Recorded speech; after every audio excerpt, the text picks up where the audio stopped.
I was still muted. Alright. Dude, this song is so good. Let me tweet, then I'm gonna switch over. Dude, I haven't done a casual stream in a minute. Casual stream, and now I'm doing a visual novel? It's been so long. So I broke 3,500 Twitch follows, though, which is sick. I did not expect that, to be honest. I'm just gonna quote retweet the last one. Because why not?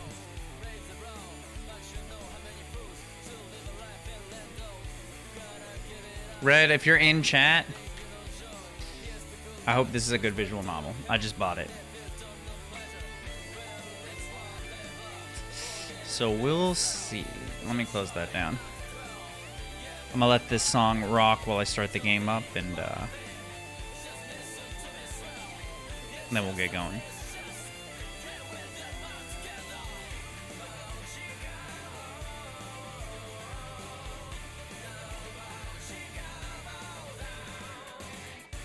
Alright, I gotta stop the song, unfortunately. I have no idea how loud this game is. I also haven't used the screen in a minute, so give me a second. And game capture. Corpse Factory. Oh no, come on. Why is full screen window not working? I get sound isn't working, but why is the game capture not working? Trying to do the rules. I'm trying to get this thing to capture the game first and foremost. Game capture might not work. Let me just do window capture.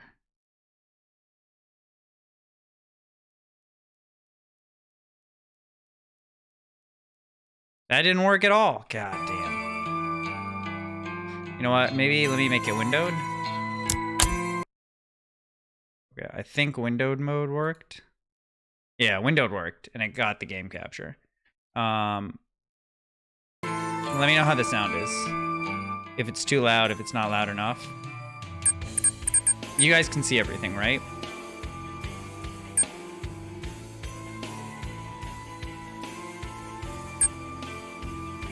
Fed, you're the only person talking, so I'm trusting you. Okay, cool. Let's start with a new game.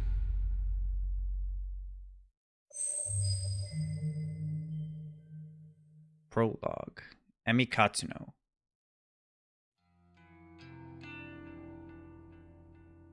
June 12th, Friday morning. Damn, off to a strong start. I know those bitches have been talking about me behind my back. They flash those fake smiles when I walk past. They wave half-heartedly and say things like, "Oh, hi, Emi." Or "You're the only one brave enough to pull off that look." Damn, that is passive-aggressive, not gonna lie. They're all two-faced, lying assholes. I hate each and every one of them.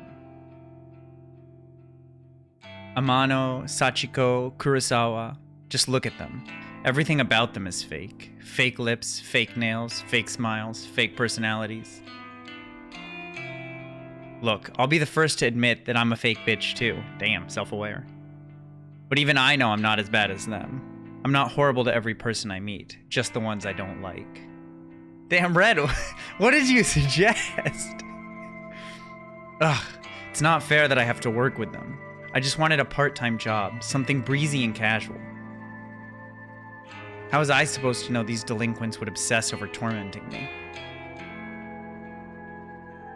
Amano is unbearable, but probably the least terrible of the three. She's a year younger than me and acts like she's some famous pop idol.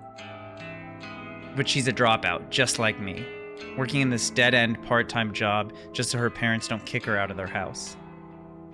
She spends her evenings singing at underground bars and hanging out with shady talent agents who swear they can promote her and make her the next big pop star. She gets taken advantage of time and time again, but never seems to learn her lesson. I don't know if she's just stupid or if she really thinks she's on the right track to becoming famous. Sachiko is the kind of straight-laced girl. Wait, why is girl purple? You see at every school, studying her ass off to earn her parents' approval. Yo, that's weird. How's the sound, Captain?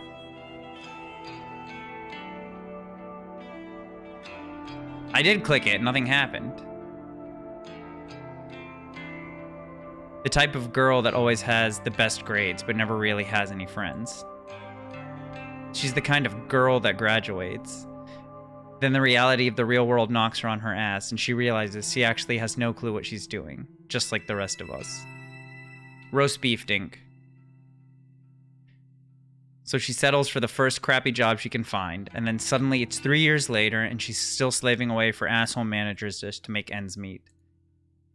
Instead of being humbled by her station in life, Sachiko decides to take her anger out on everyone around her. I've seen her slap customers out of frustration. Yo, what on earth? It's a horror visual novel. It just dropped the other day. Rumor has it she has strangled our boss on one occasion. Apparently, he's too afraid to fire her now. I don't blame him. I'm afraid of her too. Oh my god. And then there's Kurosawa. I could write an entire blog on all the things I hate about her. She's pretty, but she's very aware of it. She seems to have a new sugar daddy every few weeks. Some poor old fool that she strings along and milks dry. She must be nearing 30, but all her friends are still in senior high school. It's more than a little weird. They hang out around the train station, bullying homeless people and shoplifting from the convenience store. I'm pretty certain that she's done time once or twice. Kurosawa is just an all-around terrible person. She makes Amano and Sachiko look like saints in comparison. Dude, I don't even know what kind of voice to give this chick yet. Honestly, I couldn't ask for a worse group of coworkers. Well, I guess those are the 3 coworkers. Finally, there's me. What do I look like? Emi Katsuno, university dropout, part-time cashier, and up to my ears in debt. I live in a small apartment in a bad neighborhood just to keep my head above water. My apartment building is filled with deadbeats, loan sharks, junkies, perverts, you name it. See, now why is this orange? Dude, I gotta know what the... I don't think it's voice acted. I don't hear any voice acting. It's probably voice acted for the other characters, but not the main character, which would make sense. By some miracle, I managed to snatch up the best apartment in the worst building. Although the place is nice, the rent is questionably low. I'm fully expecting the landlord to wander in one day and demand more money. Or murder me. Jesus Christ, move! I'm constantly worried about money. Worried about my safety. Worried about what the hell I'm supposed to be doing with my life. Yeah, that's just 2022. As if that wasn't bad enough, I have to work 4 days a week with the 3 worst girls I've met in my life. Today is no different from any other day. Amano greets me at the door, her disgustingly puffy and pouty lips pulled back in a half-snarl, half-smile. I can smell the sickly sweet scent of too much lip gloss from 10 feet away. Oh, hi, Emmy. You're late again, you know. Okay, it is voice acted. Let's go. Bitch. Yeah, sorry. Just let me past. I'll go clock in. Whatever. Kurosawa wants to see you. Can you, just go see her? Fine. Okay, so the main character is... Okay, Amano walks off. I look around for Kurosawa. It's a horror visual novel that apparently is fully voice acted, so I'm kind of stoked, actually.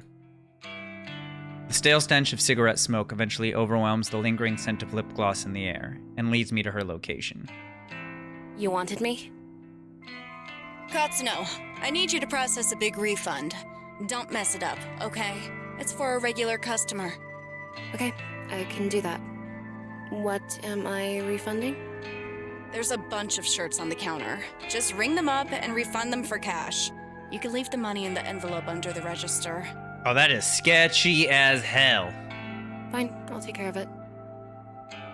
Thanks. I'm going for a smoke break. I decide to clock in before processing the refund. I won't be paid for this shift if the company doesn't know I came into work. True! You know, I love money laundering, right, comedy? I go behind the counter and retrieve the sign-in booklet. I flip to today's date and fill in my details. Done and done. The shirts that Kurosawa mentioned are lying haphazardly over the counter. I pick them up and scan each one. They're not cheap. The first ring's up at 11,000 yen, and the next is 13,000. Damn, okay. There are 6 shirts. Yo, I love giving the business evidence I was present at the scene. Oh man. There's 6 shirts all up, each one a little more expensive than the last. They don't look worn and the tags are intact. I'm supposed to ask for a receipt or proof of purchase before making a refund, but the customer is obviously not here. Besides, the request came directly from Kurosawa, my superior, so I can't exactly refuse. The refund goes through the system successfully and the cash drawer opens up. I count out the correct amount of money in 10,000 yen bills, then pop an elastic band around the cash and put it in an envelope. I also print a copy of the refund receipt and slip it in with the cash. I gotta know what these colored words are. I gotta know. I gotta figure it out. Job done. I slide the envelope back under the register and lean against the counter. Surveying the store, I can see there aren't any customers around. It's still early in the morning after all. We don't usually get much business until around lunchtime. I hover around the register for a while, biting my nails and staring at the clock to pass time.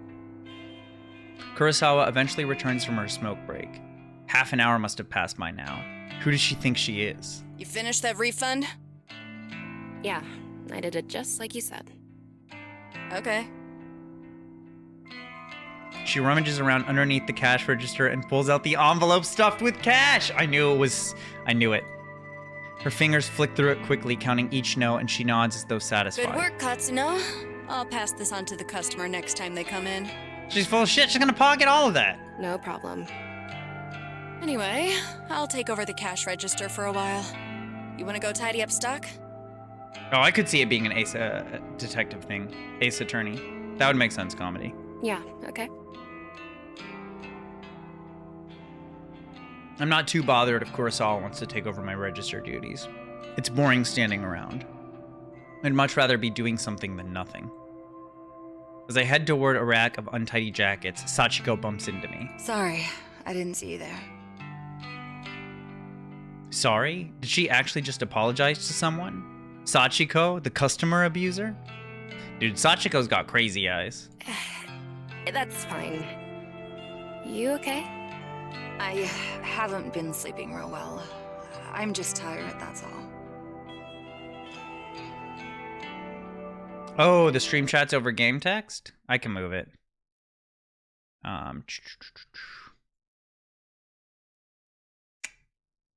Where should I put it?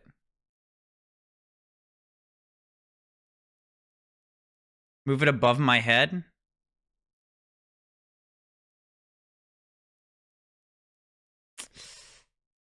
I don't know if there's a good spot for it.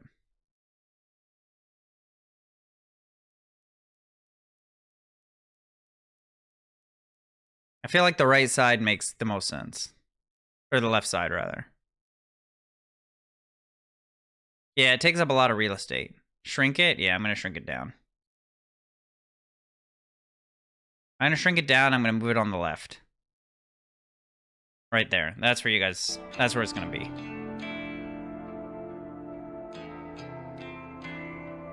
Oh, next to the text. I see what you're saying. I see what you're saying. Like down there. That works. Let me know if it goes over the text, because I can't see it on my screen. Well, get some rest, I guess. Yeah, it's gonna cover some of the faces, but I think that's fine. Thanks. Look, while I've got you here, I know I haven't really been easy to get along with lately. I've got my own personal issues, but that's no reason to take it out on you and the other girls. I can't believe what I'm hearing. Sachiko's had a change of heart? So I'm resigning as of today. Oh, I shit. don't deserve this job. I wanted to apologize and make sure there's no bad blood between us. Yo, this is a death flag. You guys want me to move the chat again? Oh my god.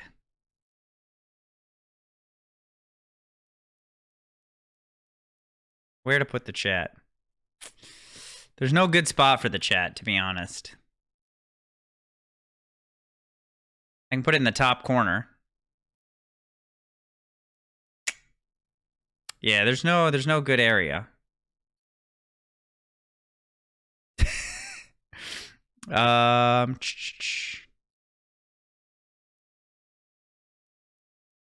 That corner is not bad. If I put a color under it, it's fine. Just delete it. I gotta have chat. I gotta have chat. Give me a second. Give me a second.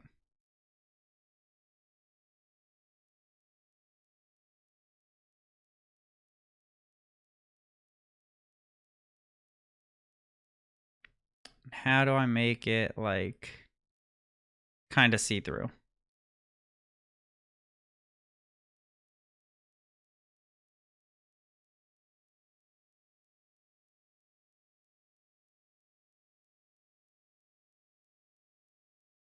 One second, we got this, we got this. We're gonna put it under the chat box. We're gonna make it kind of see-through. It's fine.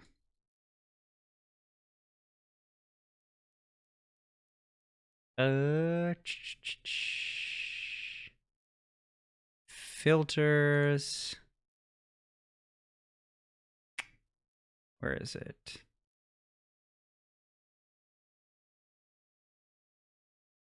Is it not opacity?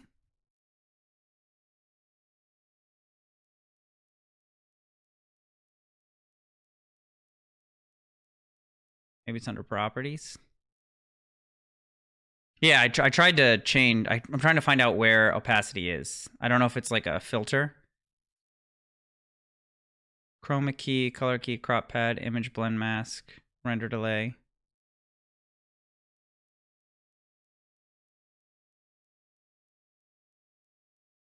Wait, what do you mean? I added a color source, but there's no opacity. Oh, you mean under select color, I should be able to pick opacity?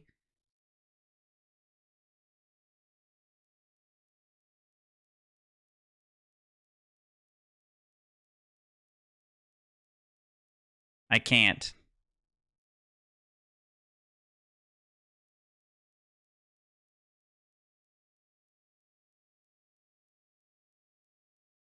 But whatever, that's fine for now. Sachiko. I don't know what to say. I never expected this from you. Yeah. If you're resigning, do you have another job lined up? That's a good question. No, not yet, but I need to work on myself first. I have a lot to think about. Dude, Sachiko looks like she's seen some shit in the last Well, I couple mean, weeks. as long as you're sure about this. I am.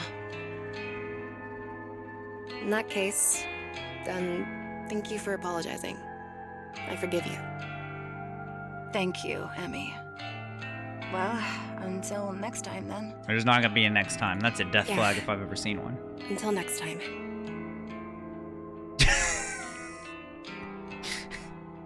Sachiko takes her leave. I'm still a bit taken aback by her sudden personality change. Did I misjudge her from the start? No, that can't be it. She has a history of abusing customers and coworkers. No way I imagined all that. Regardless, I'm actually kind of glad she's trying to get a grip on her life. I hope everything works out for her.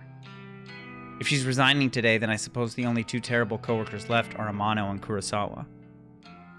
I glance at Amano, who is standing by the door, waiting to greet customers. She has a vacant expression on her face, like always.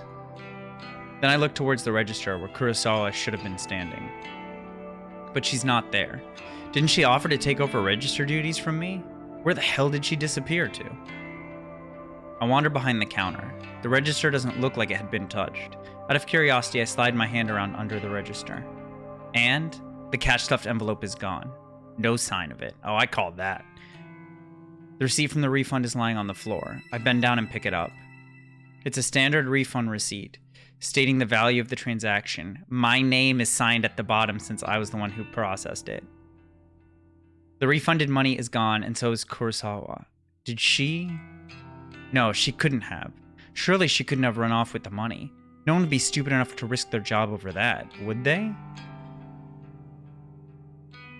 Yep, exactly, comedy. Under color source, change the alpha? Okay, let's try it. Where on earth do I change the alpha, though? I don't see anything that lets me change the alpha. Do I select color? Where's alpha? Oh, alpha channel?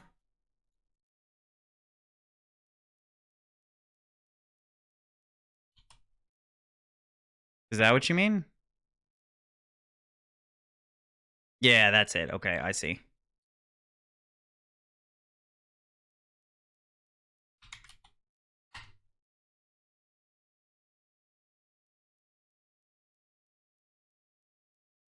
I see.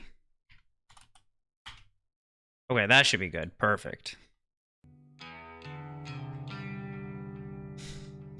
You know, Merp, it got suggested to me, so I decided I was gonna play through it. Ah, there's Katsuno. You should go ask her about it.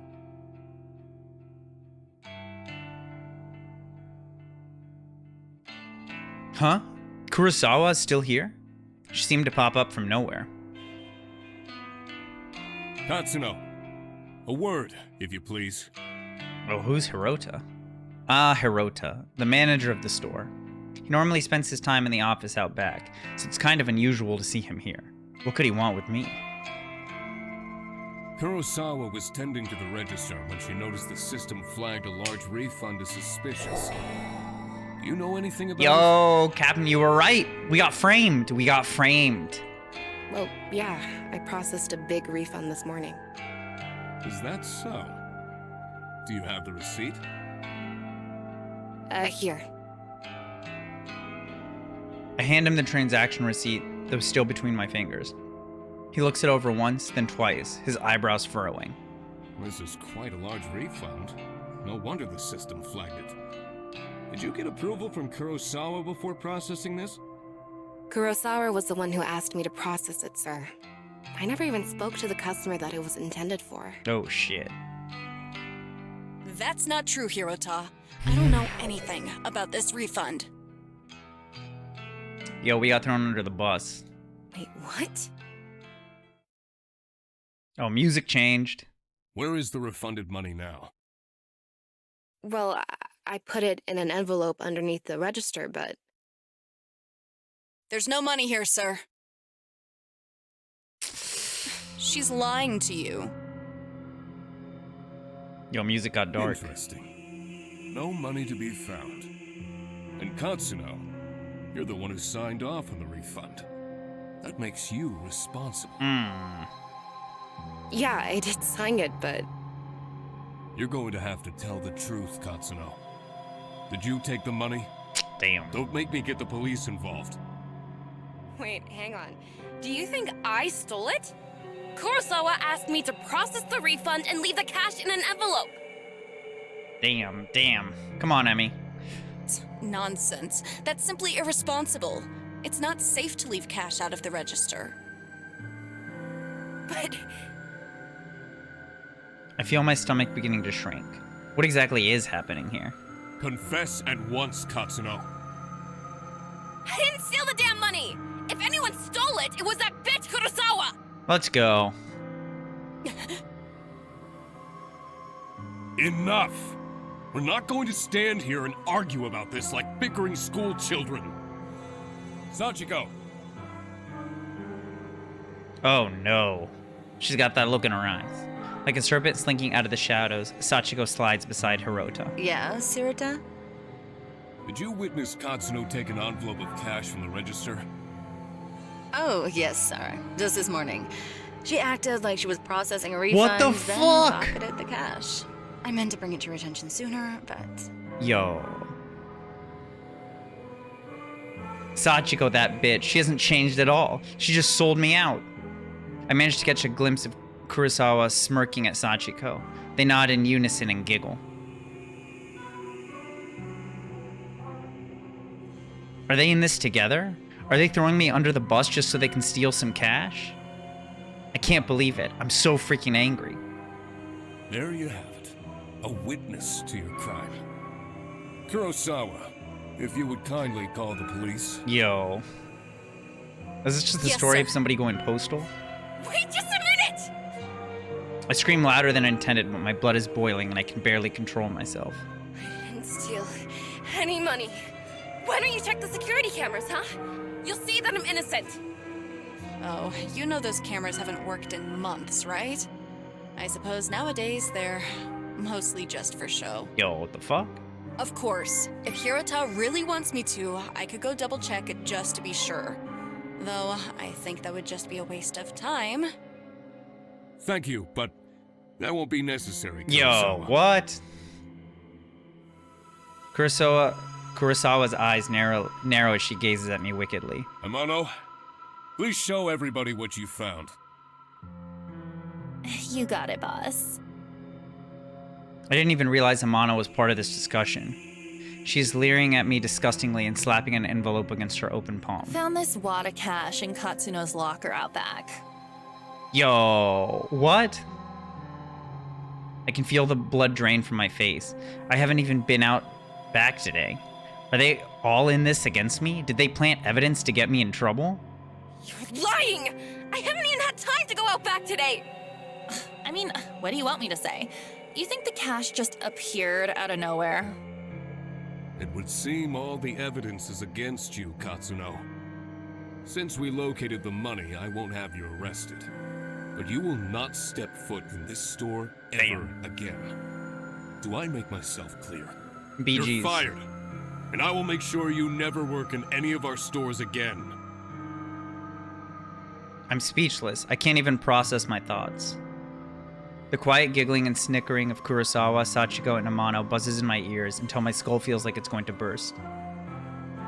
Hirota grabs my shoulder and tries to lead me outside, but I jerk away and stumble backwards.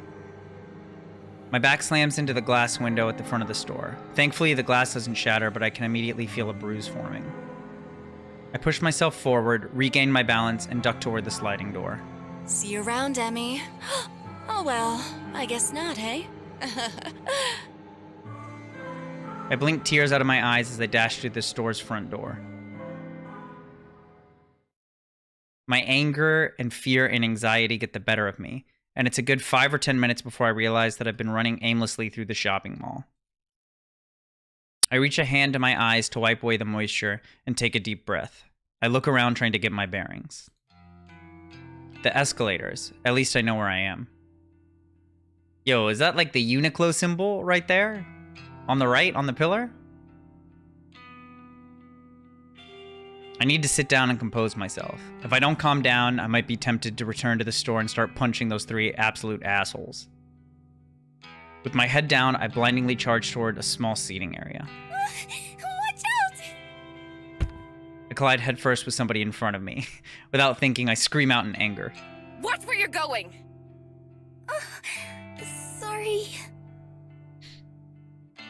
Wait, this girl. I know her from somewhere.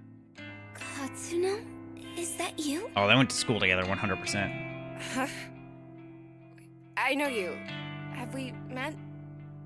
Yes, of course. We graduated from senior high school together. This girl is gonna murder people. I'm calling it now. This girl is gonna murder somebody. She's gonna murder multiple people. She's too nice. She's too nice. Did we? Senior high school was more than a year ago. Feels like a different lifetime. How does she expect me to remember that? How many people do I think she's gonna murder? She might murder for me. I agree with Paz. I think she might murder for me. I'm gonna say she murders 4 people. At least 4 people.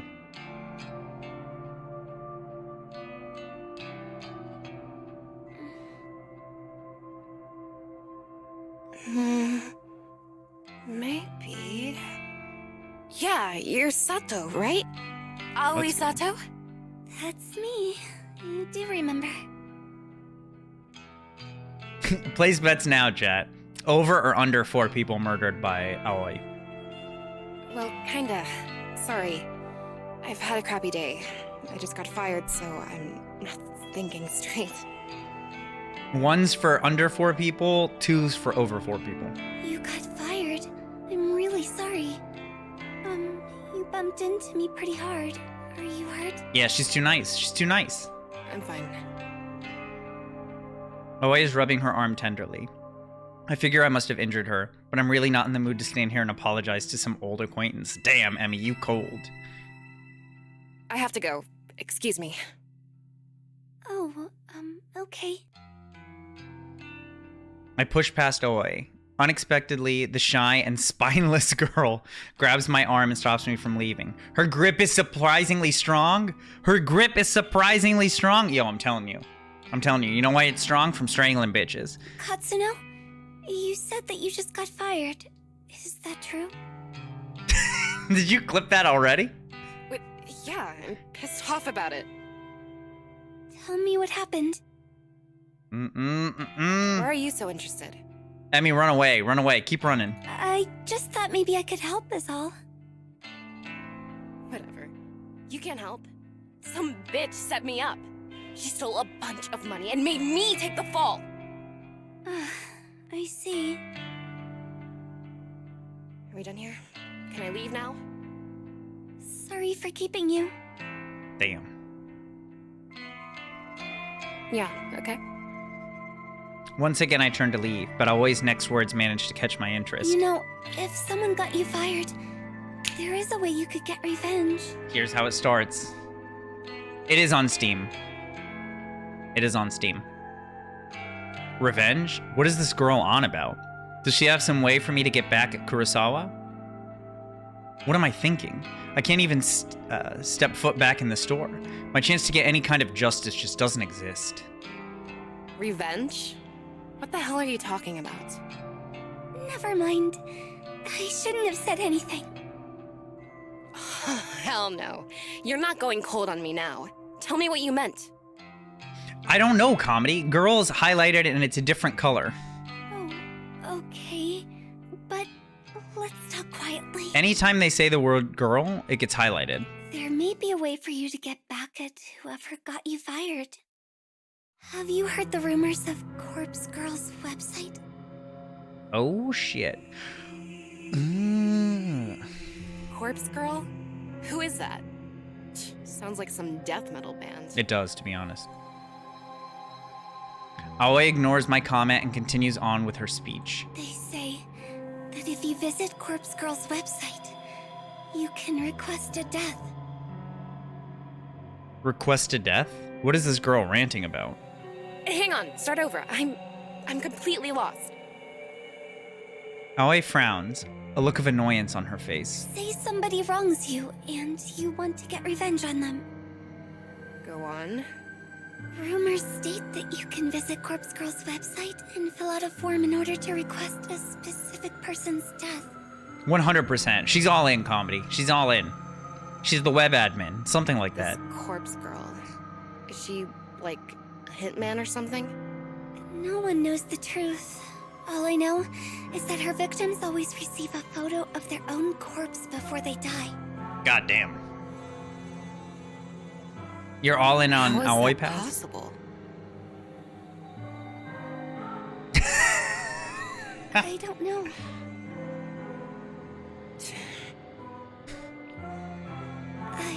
I've been wanting to use the website for some time. There's somebody that I'd be happier without.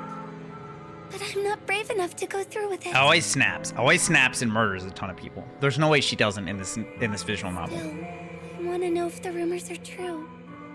If you use the website, you could tell me if it works or not. Okay, Aoi's a fed.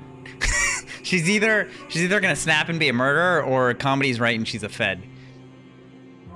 This whole thing sounds sketchy. Risky. Are the police gonna come get me if I go on this website? I've got no idea.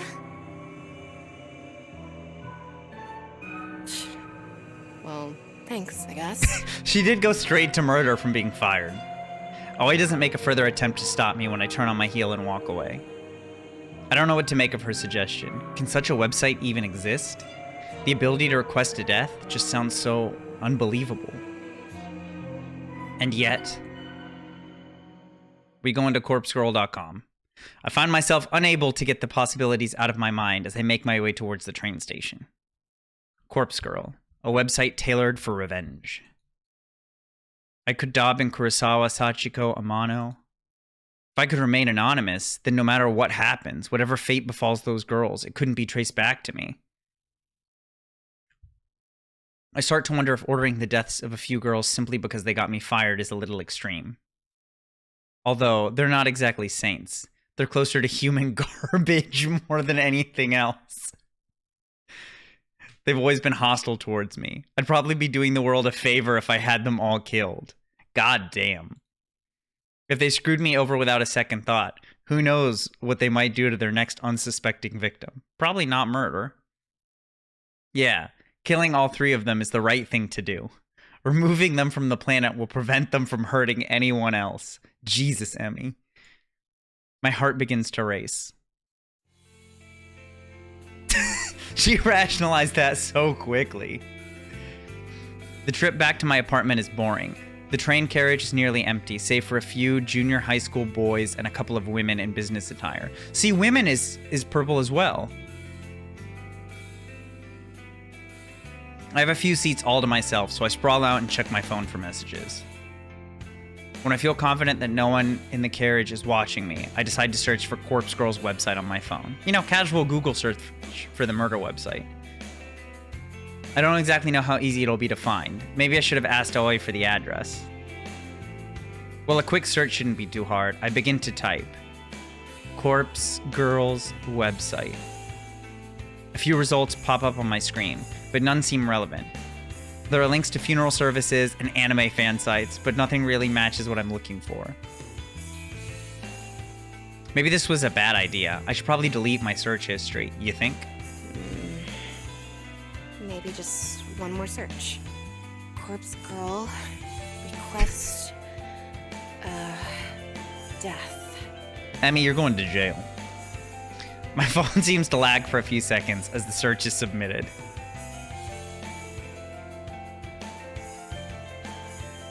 Yeah, but then why isn't, when they say men or boys or whatever, why aren't those highlighted as well? A fresh list of links appears. The top result catches my eye immediately. Corpse Girl, revenge at your fingertips. This must be it. I click the link and the website loads immediately.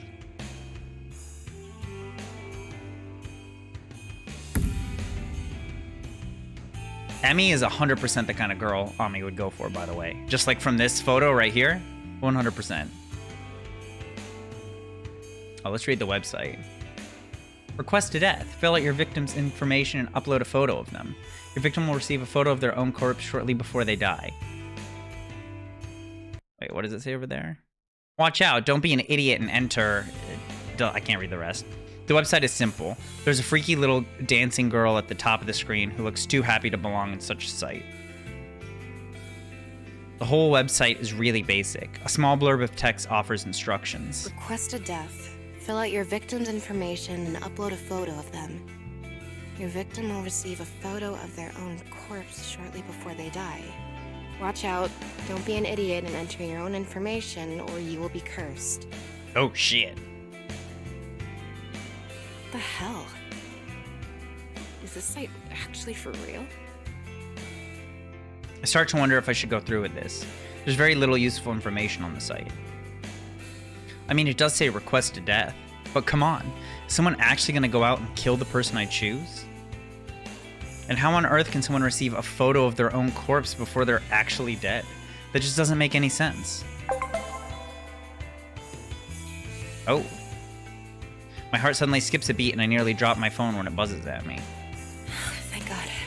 It's just a text message. An unknown number, that's never a good thing. Oh, she's gonna get a photo.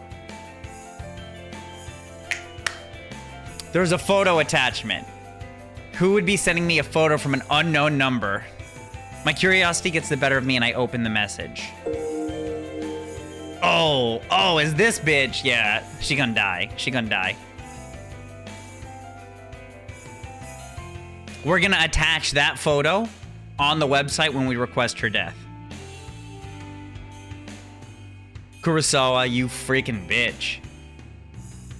I knew it. I knew she set me up. And Amano and Sachiko were in on it too. Okay, first of all, let's step back for a second. Let's step back. Why wouldn't she just send this to her boss?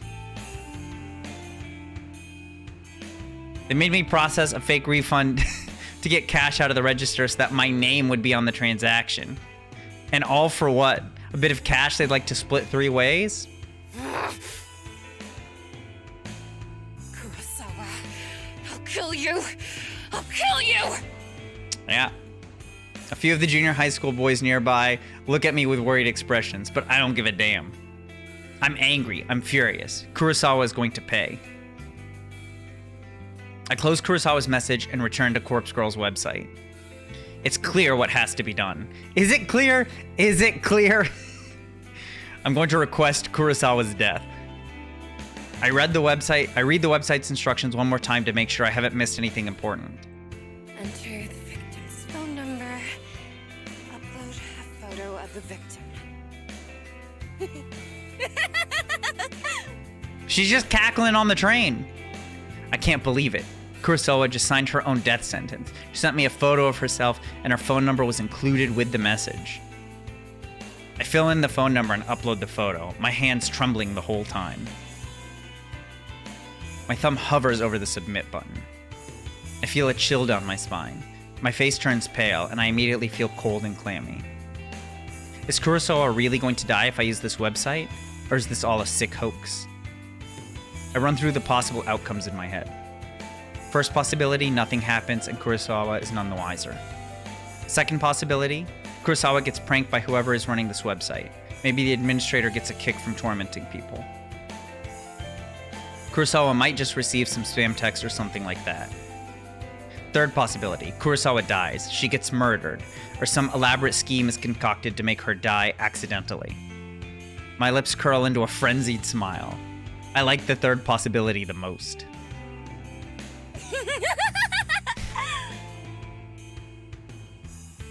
I slam my thumb down and smash the submit button. Prepare for the end, Kurosawa. Oh my god.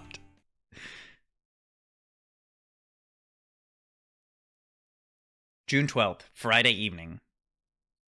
When I get home, I can barely contain my nervousness. I'm shaking as I open the door to my apartment. By the time I walk through the door, the sun has just started to set behind the backdrop of the city. Even though it's not dark yet, I'm feeling physically and mentally drained. The drama at work this morning, the taunting laugh of Kurosawa, I feel exhausted. Like I just want to crawl into bed and sleep. Despite my dipping energy levels, I can't extinguish the burning question flickering within my mind like a candle flame. How will I know when or if Kurosawa is dead? Will Corpse Girl's website notify me? Yeah, see, Captain, she said that she lived in a nice apartment, but that it was really dirt cheap, so she expected the guy to either come in and murder her or demand more rent. No, of course not. I didn't give any of my personal information on the site. The entire thing was anonymous. Her energy is drained from being bullied and not murder. Exactly, Comedy. She's got her priorities straight. And it's not like I can visit the store tomorrow and see if she comes into work. I'll be kicked out as soon as I show my face. So, what do I do? That's it. I whip my phone out of my purse and open Noise, a social network app that all my coworkers are connected to. Kurosawa, Sachiko, Amano, and I are all in this group chat labeled Work Life. We use the chat to swap shifts with each other and complain about the boss. Just as I was hoping, I haven't been kicked out of the group yet. I swipe through the list of chat members and tap on Kurosawa's profile. Last online 1 hour ago. Perfect. If I use this app, I can keep an eye on when Kurosawa is active. Oh, so we're into stalking now. She only has to be using her phone for noise to detect that she's on. She only has to be using her phone for noise to detect that she's online. She doesn't necessarily have to be using noise itself. Oh, it's Facebook. It's the best way I can think of to monitor if she's still alive or not. It will do for now, at least. I wonder why Kurosawa sent me that photo of herself via a regular text message instead of through noise. Maybe she thought she could be busted for it if someone got into her noise profile? That's true, Captain. I mean, I guess we're going in reverse order. Who knows what that girl was thinking? Regardless, I'm thankful she made such a stupid mistake. I wouldn't have obtained her phone number if she had decided to message me through Noise instead. After all, Noise is strictly an online service. No need for phone numbers. Come to think of it, where did she get my phone number from? Yo, wait a second. What if they requested each other's deaths? Well, no matter. It worked out in the end. I slump down on the couch in front of the TV and keep my phone firmly gripped in one hand, my knuckles whitening. I start to bite the fingernails on my other hand out of anxiety. In an attempt to distract myself, I switch the TV on and stream some stupid reality shows. The distraction hardly works, and I find myself instinctively glancing at my phone every couple of minutes, waiting for any kind of update on Kurosawa's online status. The evening passes slowly.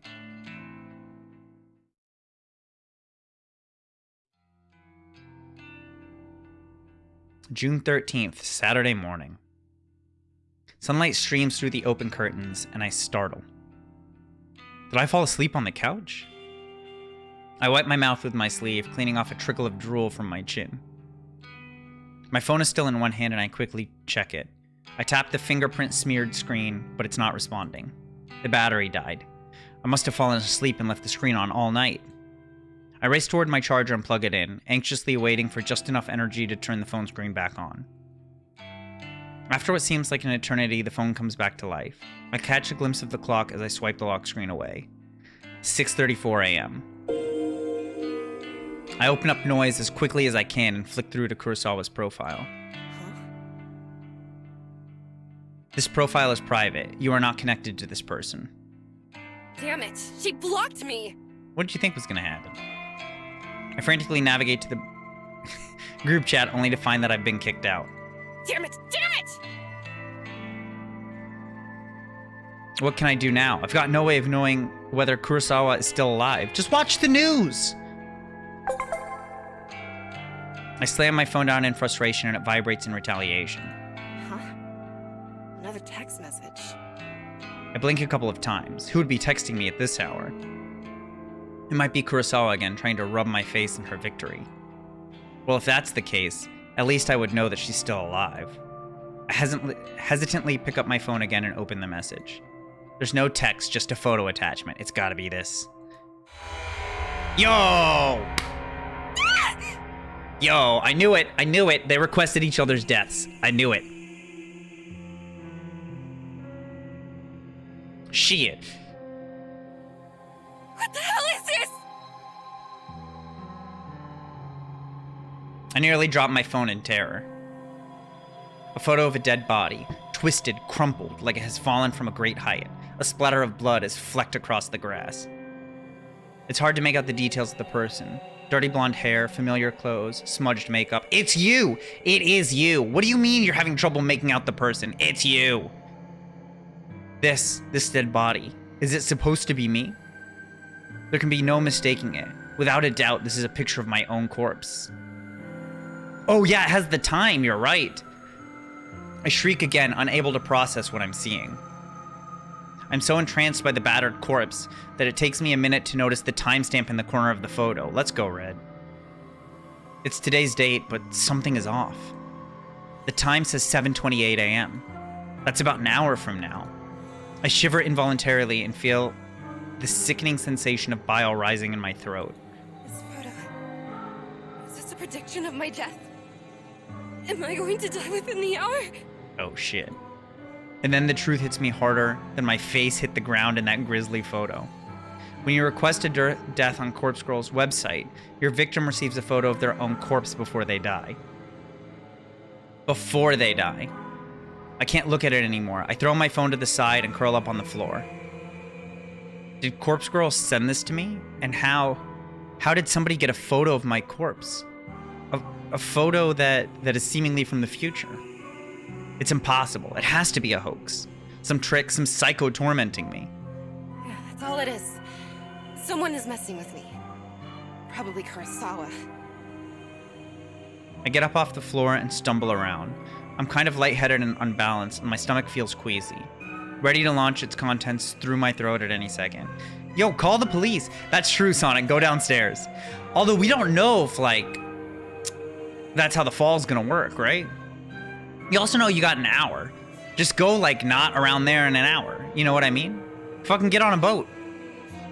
Get on a boat. You're on the water. There you go. The prediction is beat.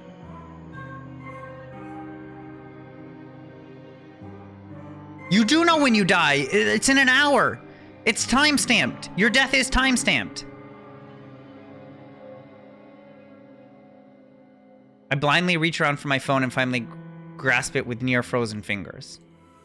The phone number that sent the photo is an unknown number, but the digits don't match the number that Kurosawa texted me from yesterday. Dude, they've got ferries and shit. Japan's an island, Fed. It's literally an island. Like, if I was in New York, I would just get on the Staten Island ferry and just ride it back and forth. So it's unlikely this came from her. That's true, they could move the corpse. Bizarrely, the phone number is kind of weird. There are more digits than should be possible. I try to count them, but stumble a few times in confusion. I eventually conclude the number has 18 digits. Way too many. In addition, the phone number seems to repeat digits a lot. 666-33-666-22, 666-44-666. Oh, damn. Double out in full fourth. It seems too strange to be real. Is it possible to fake a phone number? It is in fact possible. Something interesting catches my attention. Even though the caller ID doesn't recognize the number, it has data on the origin of the number. Tokyo, Japan, my very own city.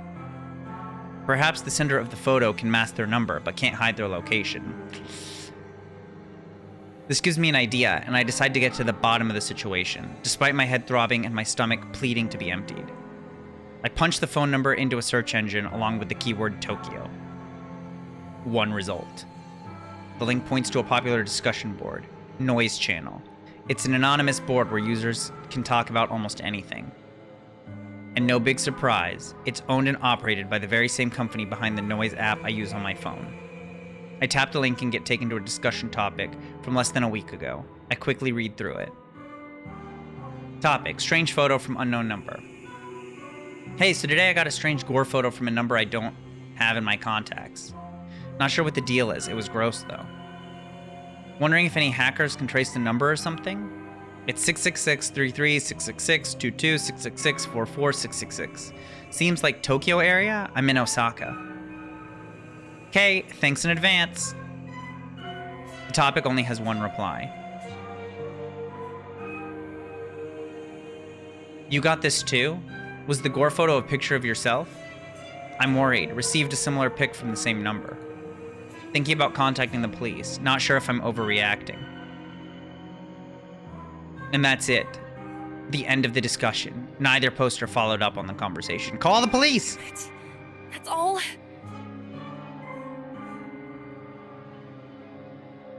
That didn't give me anything to go on. Except, now I know that at least 2 other people have received bloody photos of themselves. I wonder if those photos were as extreme as the one I received. What happened to these 2 posters? Why didn't they continue the discussion? I feel myself beginning to sweat. My body is going from cold to hot and back again several times a minute. It feels like I have a fever, but I know it's just stress tearing me up. I check the time. It's 6:59 a.m. About half an hour until the time printed on the photo. Damn, somebody rang the doorbell. I freeze in place, unsure whether I should answer the door. In this sketchy apartment building, it's a risk to answer the door on any given day, before even taking into consideration that some psycho just texted me a photo of my own corpse. I tiptoe towards the door on stiff legs and gaze through the people. It's gonna be the friendly girl. The friendly girl from the mall. There's no one there? Oh shit. I breathe a sigh of relief. Maybe I'm just on edge and the doorbell echoed from someone else's apartment. Besides, I don't know of anyone who would visit me unannounced, especially this early in the morning. I slump to the floor, my back sliding down the door. As I come to rest on the carpet, my legs splayed out haphazardly in front of me. I've had enough fear for one day. I just have to believe this whole thing is a hoax. It's probably karma for trying to get revenge on Kurosawa. Yeah, that's it. Karma. The doorbell rings again, and I scream in shock, my head slamming back against the door I was resting against. I jump to my feet again and ignore the peephole. This time I simply swing the door wide open. Whoa, you let the devil in? A gust of chilly morning air sweeps into my apartment, and I shut my eyes tightly against the sudden cold. My messy hair tangles in the wind and obscures my vision. When I open my eyes, oh shit, get ready for the jump scare. Quickly, I sweep the hair out of my face and look around. There's no one here, except... a metal trolley is blocking the walkway in front of my door. A stark white bag about the size of a human body rests atop the trolley. My heart begins to race as I immediately recognize what this is. On TV, they always show these trolleys used in morgues to cart dead bodies around. Dead bodies. The vomit that has been trying to escape my body all morning finally finds its way out of my mouth. I retch and heave in the doorway until nothing is left inside my belly except the stinking stomach acid that threatens to burn through its fleshy container. The stench wafting from the trolley is overwhelming. Pinching my nostrils closed does little more than to trap the horrific odor inside my own skull, and I gag and sputter involuntarily. My hand reaches forward as though controlled by some being other than myself. I can't pull it back. I can't prevent my fingers from grasping the zipper tag attached to the front of the body bag. I unzip the bag. What the fuck? There I am, a wretched corpse exposed to the day's first rays of sunlight. I stand here in the doorway as I lay there atop the trolley, simultaneously alive and dead, but more dead than alive in both bodies. The bruising on my face is horrific, and I reach a stiff finger to my own lips, my living lips, tracing the outline of the bruise I see before me. There's no pain where the bruise should be, and I breathe a sigh of relief. For why should there be any pain if I'm already dead? To feel pain would be absurd, and then I would really have to start worrying. I wonder how I died. Did I fall from a great height? Did somebody hit me with a car? Or did I collapse from some internal reason? Perhaps from organ failure or some undiagnosed sickness? Maybe I didn't die and the corpse in front of me is alive, living and breathing just as I do now while standing in front of myself. What the fuck? Maybe this is all a prank I pulled on myself. Dying just as a joke, but never really dying. Always living until the point I actually die and it's no longer a prank. What is happening right now? Yo, what is she even saying? My head is splitting. I can't think straight. All the thoughts in my mind are jumbled, the meanings behind unspoken words disappearing behind foggy clouds inside my shattered skull. To clear my head, I step around my corpse and stand by the walkway's railing. I'm on the 4th floor of the apartment building. There are 2 floors above me, so I could go higher if I wish, but I'm pretty sure a leap from here will be enough to render my living body identical to that of the corpse on the trolley. At this point in time, there exist 2 versions of Emi Katsuno. One is living and is me. The other is dead, but is also me. I can choose now to be alive and dead, or be dead and dead, but I cannot choose to be alive and alive. So even if I choose to be alive and dead, I'll still only be half alive, but choosing dead and dead is nice and clean. Absolute, an indisputably solid state of existence. I grip the cool steel handrail and lean over the walkway, my hair whipping against my face thanks to the relentless wind. 4 stories below me is a small courtyard, paved with concrete and decorated with the occasional shrub or flower bed. I missed the concrete by about 2 feet. Dirt splays up into the air as my nose is crushed under my own body weight. Oh, fuck. I think about that photo Kurosawa sent me with her smug smile and her hands full of stolen money. My teeth grind into my tongue and sever it, but it doesn't manage to escape my closed mouth. My mind wanders and settles on Corpse Girl's website. What was that all about anyway? As far as I know, nothing happened when I submitted Kurosawa's details. Haha, maybe Kurosawa found out about the website as well and submitted my details first. I guess Corpse Girl got me. Well played, Kurosawa. I think I can taste blood in my mouth, but it might just be a memory from some other point in my lifetime. A blinking light from a nearby parked car kind of irritates me, but then my vision turns blue or black, and my only concern is how I'll never truly know what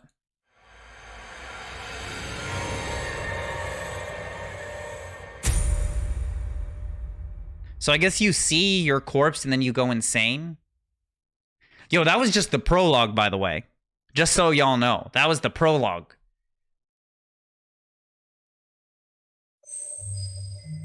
Act 1. Noriko Kurosawa.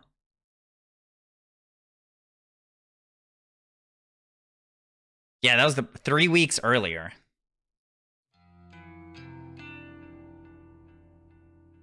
May 25th, Monday morning. I've always liked the shape of my eyes. I can be critical about other parts of my body, but I'll never complain about my eyes. With or without makeup, I think they look great. Mother used to tell me I inherited her eyes, and my big sister inherited father's eyes. Yo, it crashed. Second, I gotta restart it. The fuck just happened? I better not have to go through that all over again. Did the window capture work? Okay. I gotta go through it all over again? I'm actually upset. No, I assumed it would check my phone. No text, no text. I'm actually kind of miffed. I wonder if I can just skip through all that stuff.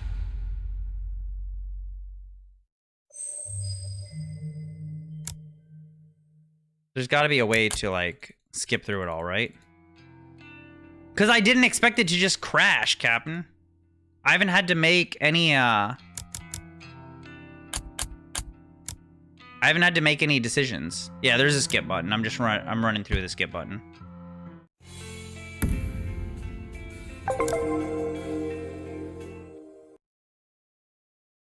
The main character is the girl Omni would like.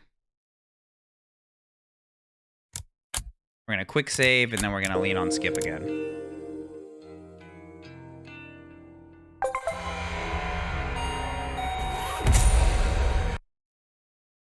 Please don't crash.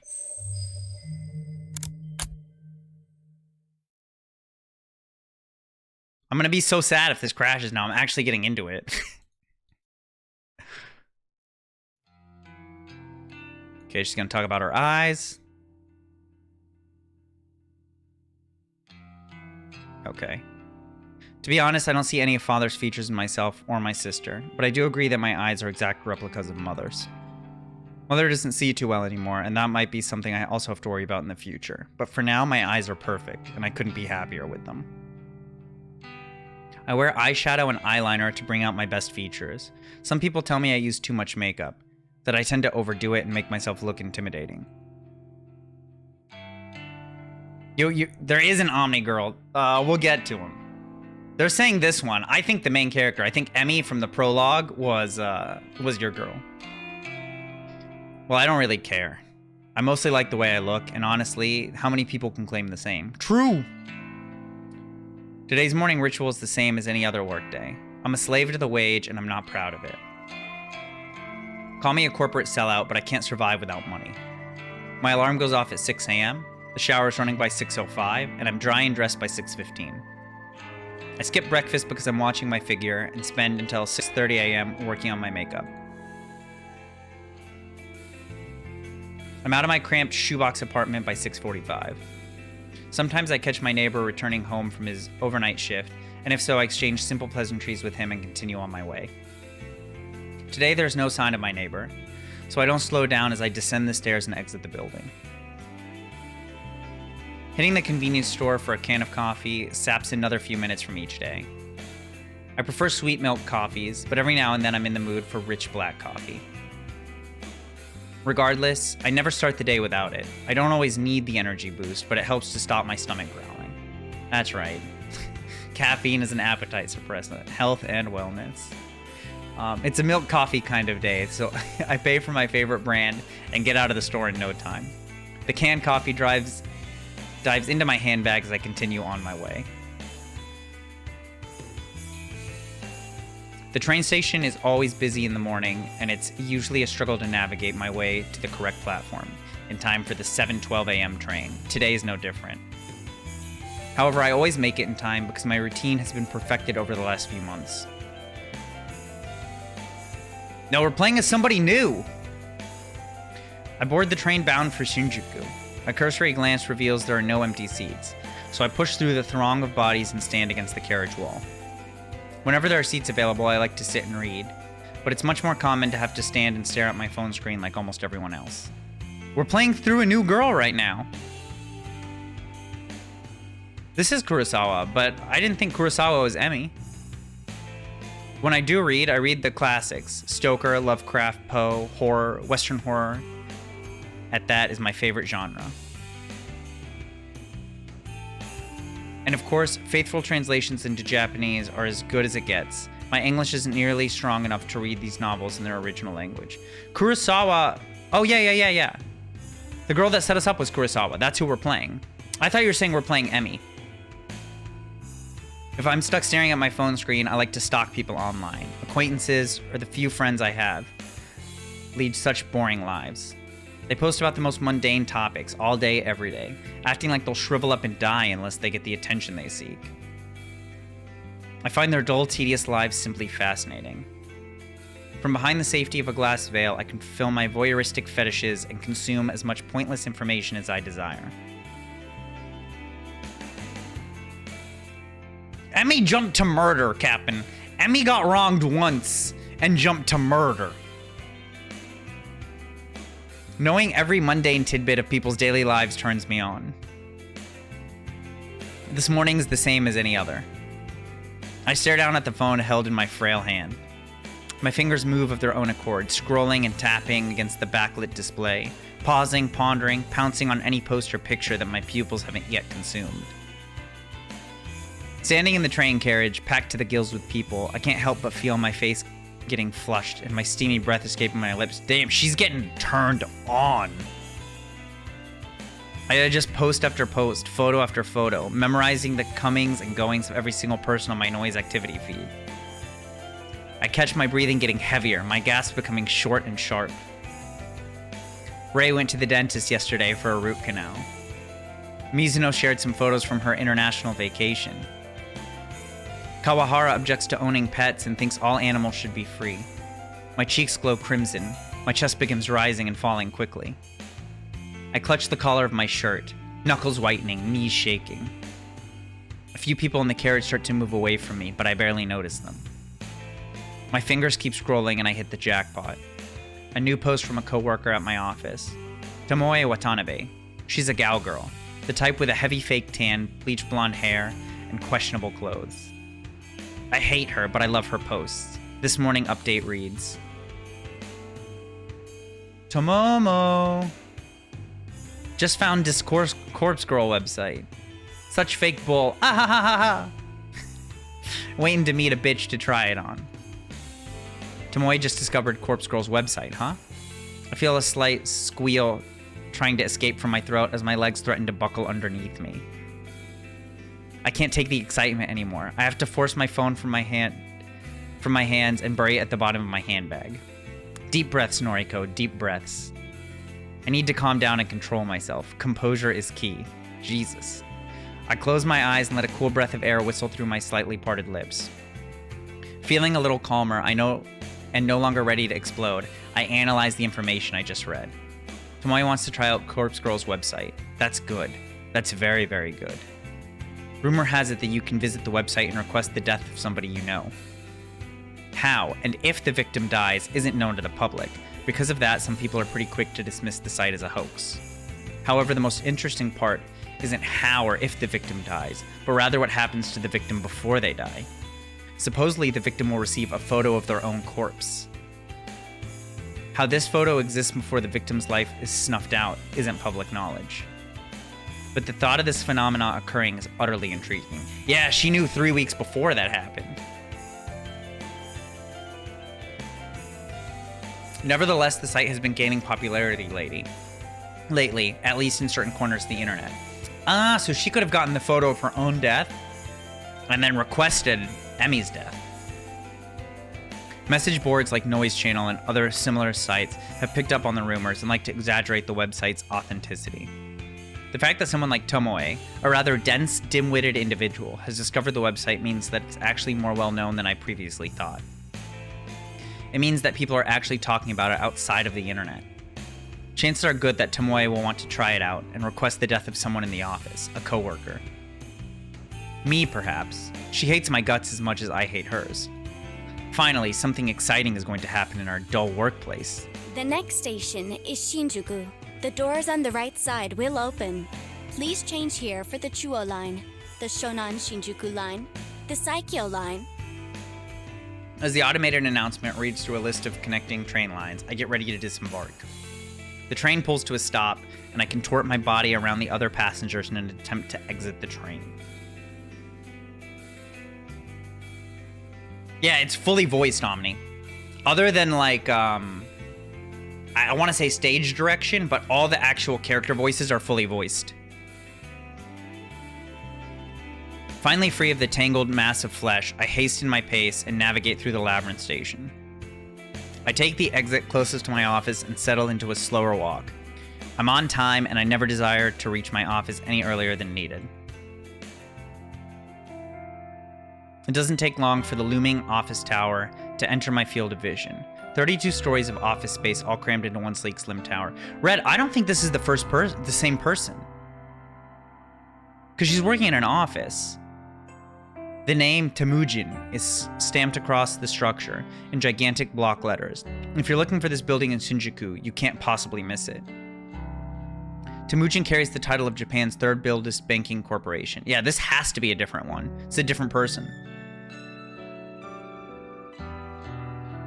It's a gigantic company with other branches in Kyoto, Osaka, Sapporo, Fukuoka, and a dozen smaller cities I don't even remember.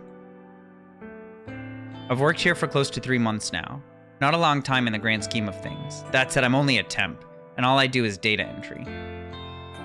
I work on the 14th floor, along with about 60 other junior employees, including gal girl Tomoe Watanabe. I don't speak to many of my coworkers. That's the way I like it.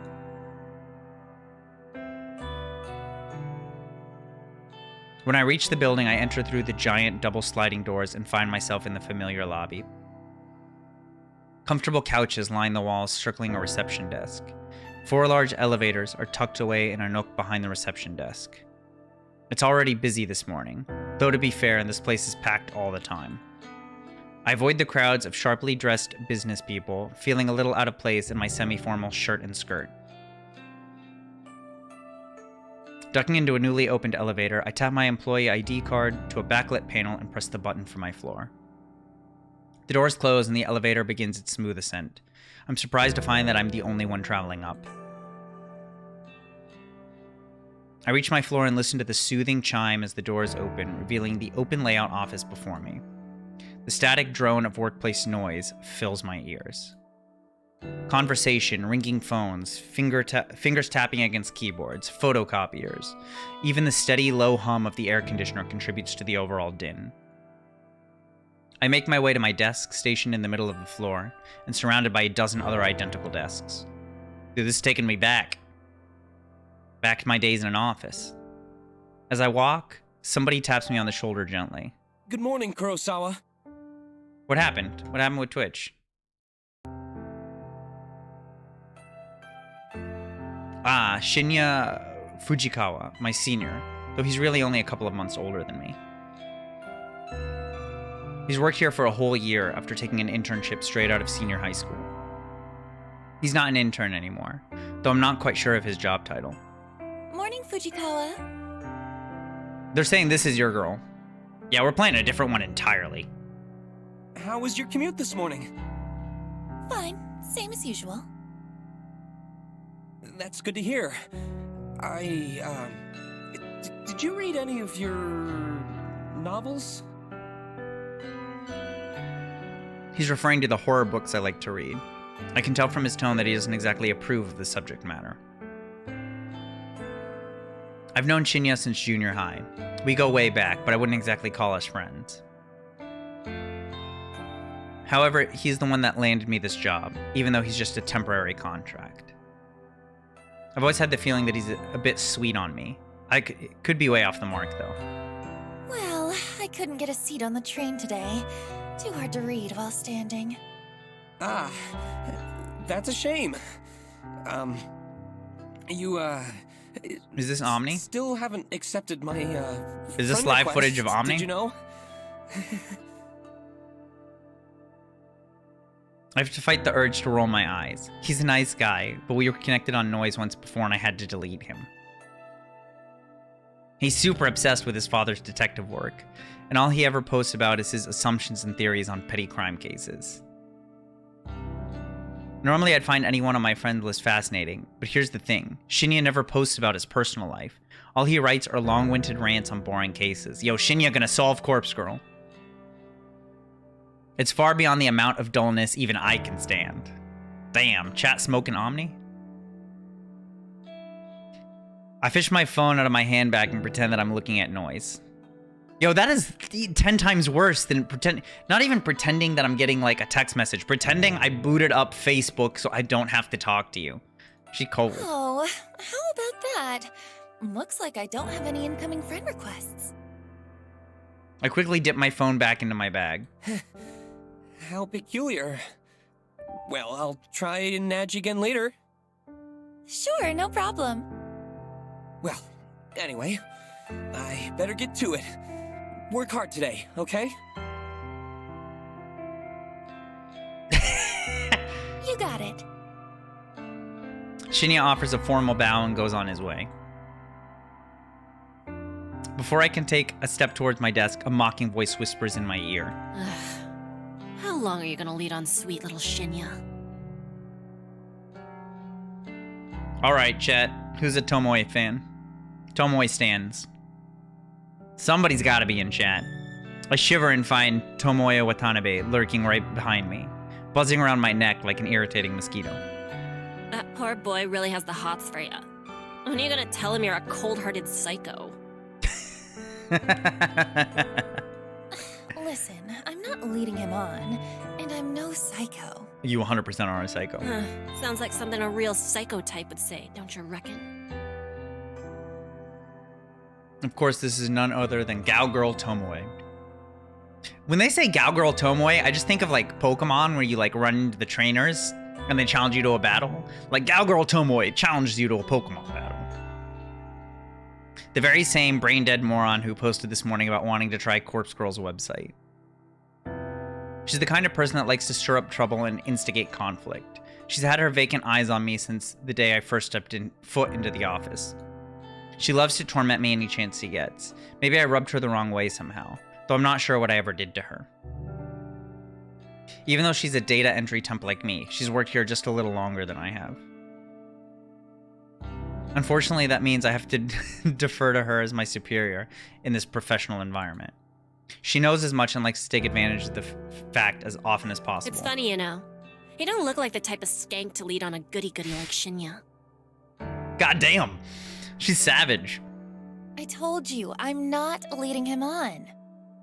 Well, if you're not interested, maybe I'll take him out this weekend and tongue him at the cinema. Jesus. God damn, that is aggressive. Gross. Do what you want, but I doubt he's into someone with your, looks. Oh yeah? What would you know?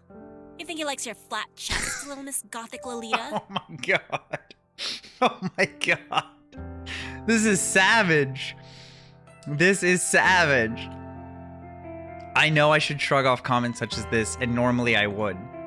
But backing down from Tomoe isn't something I can do easily. I'll give you a tip. Guys like Shinya are smart, clever. If you want to impress him, don't let him know your head is as full of air as your inflatable breasts. Holy hell. A flash of crimson lights up Tomoe's face, and she looks ready to lash out at me. Why is crimson green?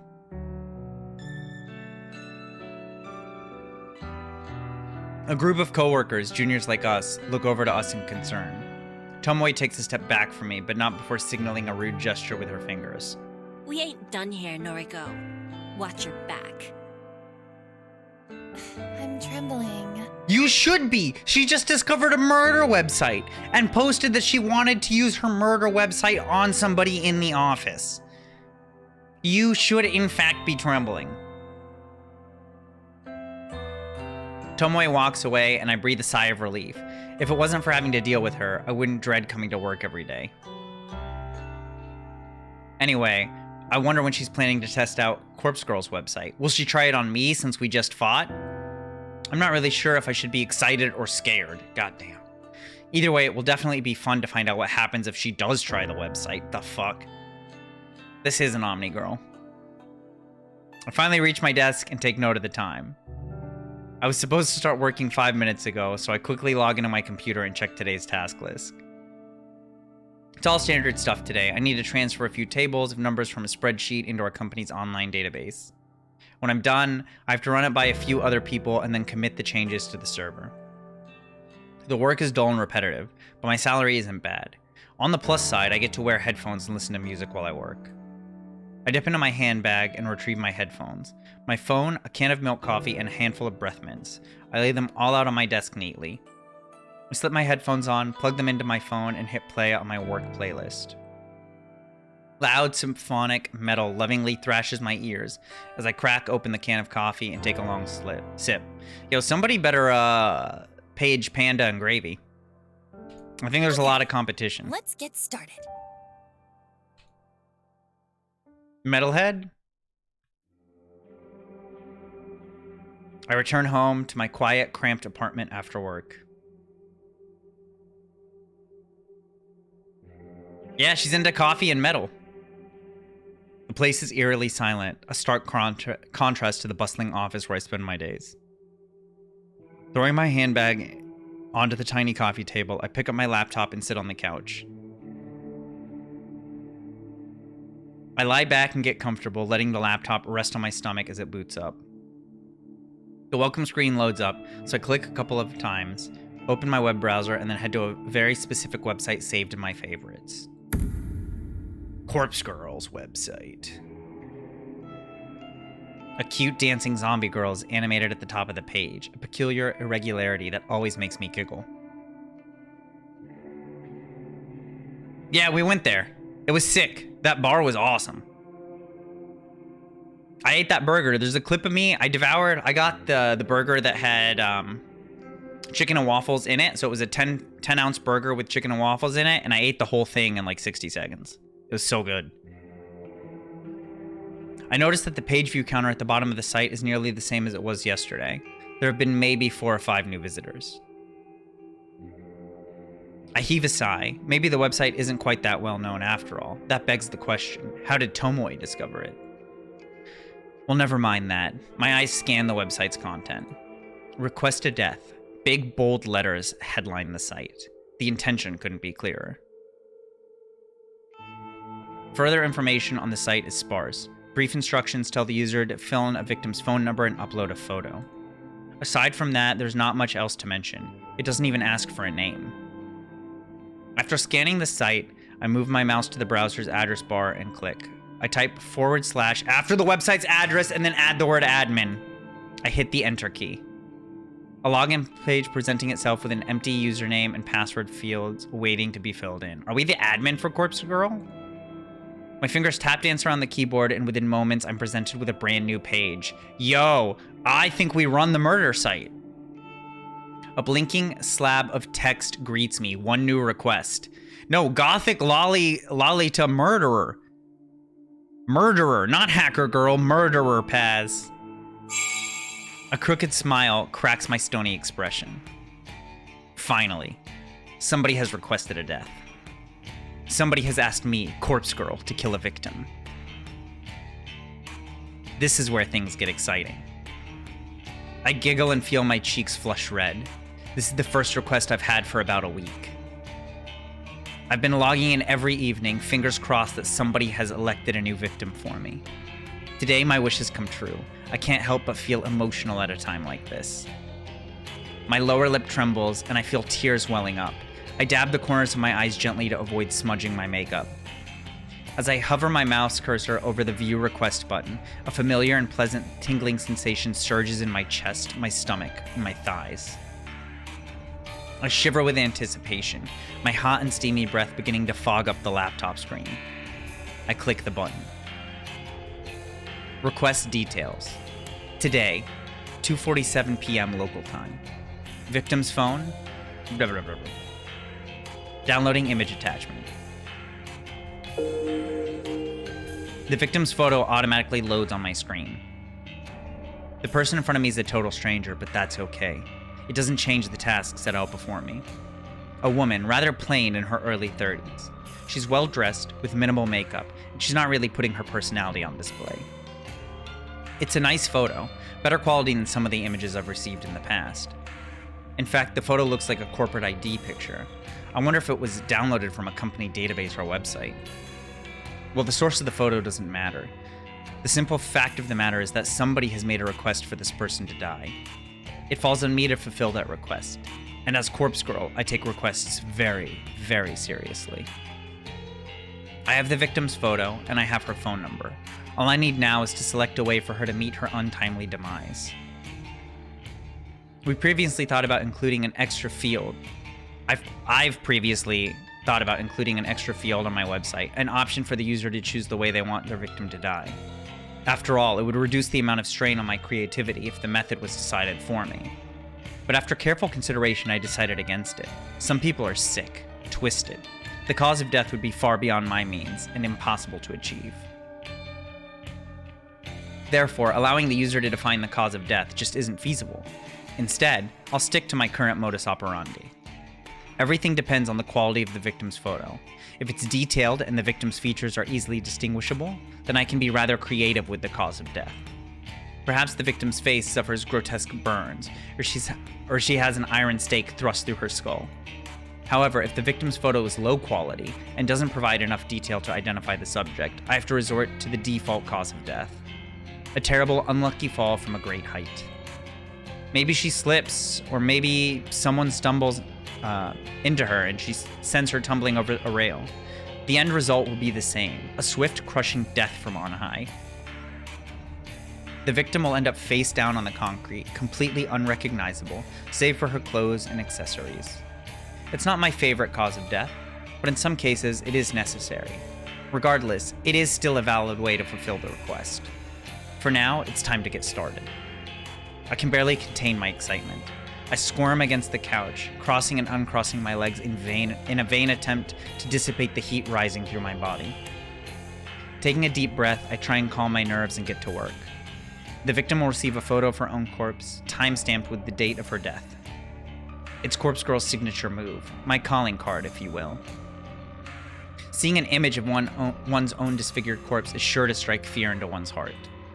And that's precisely the reason I take this step, to make the victim panic and act rashly. First things first, I save the victim's photo onto my laptop hard drive. I store it in a folder discreetly named System Files, hidden away in the root directory of my operating system, a password-encrypted directory, of course. Next, I open up my favorite imaging editing software and load the photo. Looking carefully at the detail of the picture, I can see that this will be a work of art. I can really go to town with this request. I minimize the software and open my web browser and access a particular website. The database of the deceased, the DD, as it's known on the dark web. My secret weapon, the ultimate resource for my work. Damn. The DD is a collection of countless high-resolution photographs of dead bodies. Murder victims, crime scenes, suicides. If somebody has died in one way or another, chances are good that some perverted individual has captured the moment in all its gory glory. Such valuable images are essential to my work. Using these photos as a base, I can edit my victim's details onto the picture. It's kind of Death Note, but kind of not. My process is simple. I start by locating the perfect corpse photo. I search the database, and in less than 2 minutes, I discover a disgustingly detailed photo of a woman with her entrails spilling from her stomach. Her face is blue, having suffocated before even having had a chance to bleed to death. She's about the same age as my victim. She's of a similar height and build. Finding a photo that specifically suits my victim's features is easy thanks to the DD's excellent catalog of tags and filters. I simply search for the keywords that match my victim's description and find a corpse that fits. Using this photo as a starting point, I digitally edit my victim's face onto the body. It's not some quick job that even a child can do. It's a painstakingly crafted work of art that would fool even the keenest eye. An hour passes, then 2, then 3. Before I know it, Midnight has come and gone, but the work is nearing completion. All that remains is to add the final touches. I like to add specific distinguishing details to the image. A personal item or accessory, clothes, makeup, you name it. I can edit it in. With personal detail added, I adjust the lighting and color palette, just slightly enough to make the photo truly unique. If the victim decides to reverse image search the photo and discovers that it's a forgery, all my work would be for naught.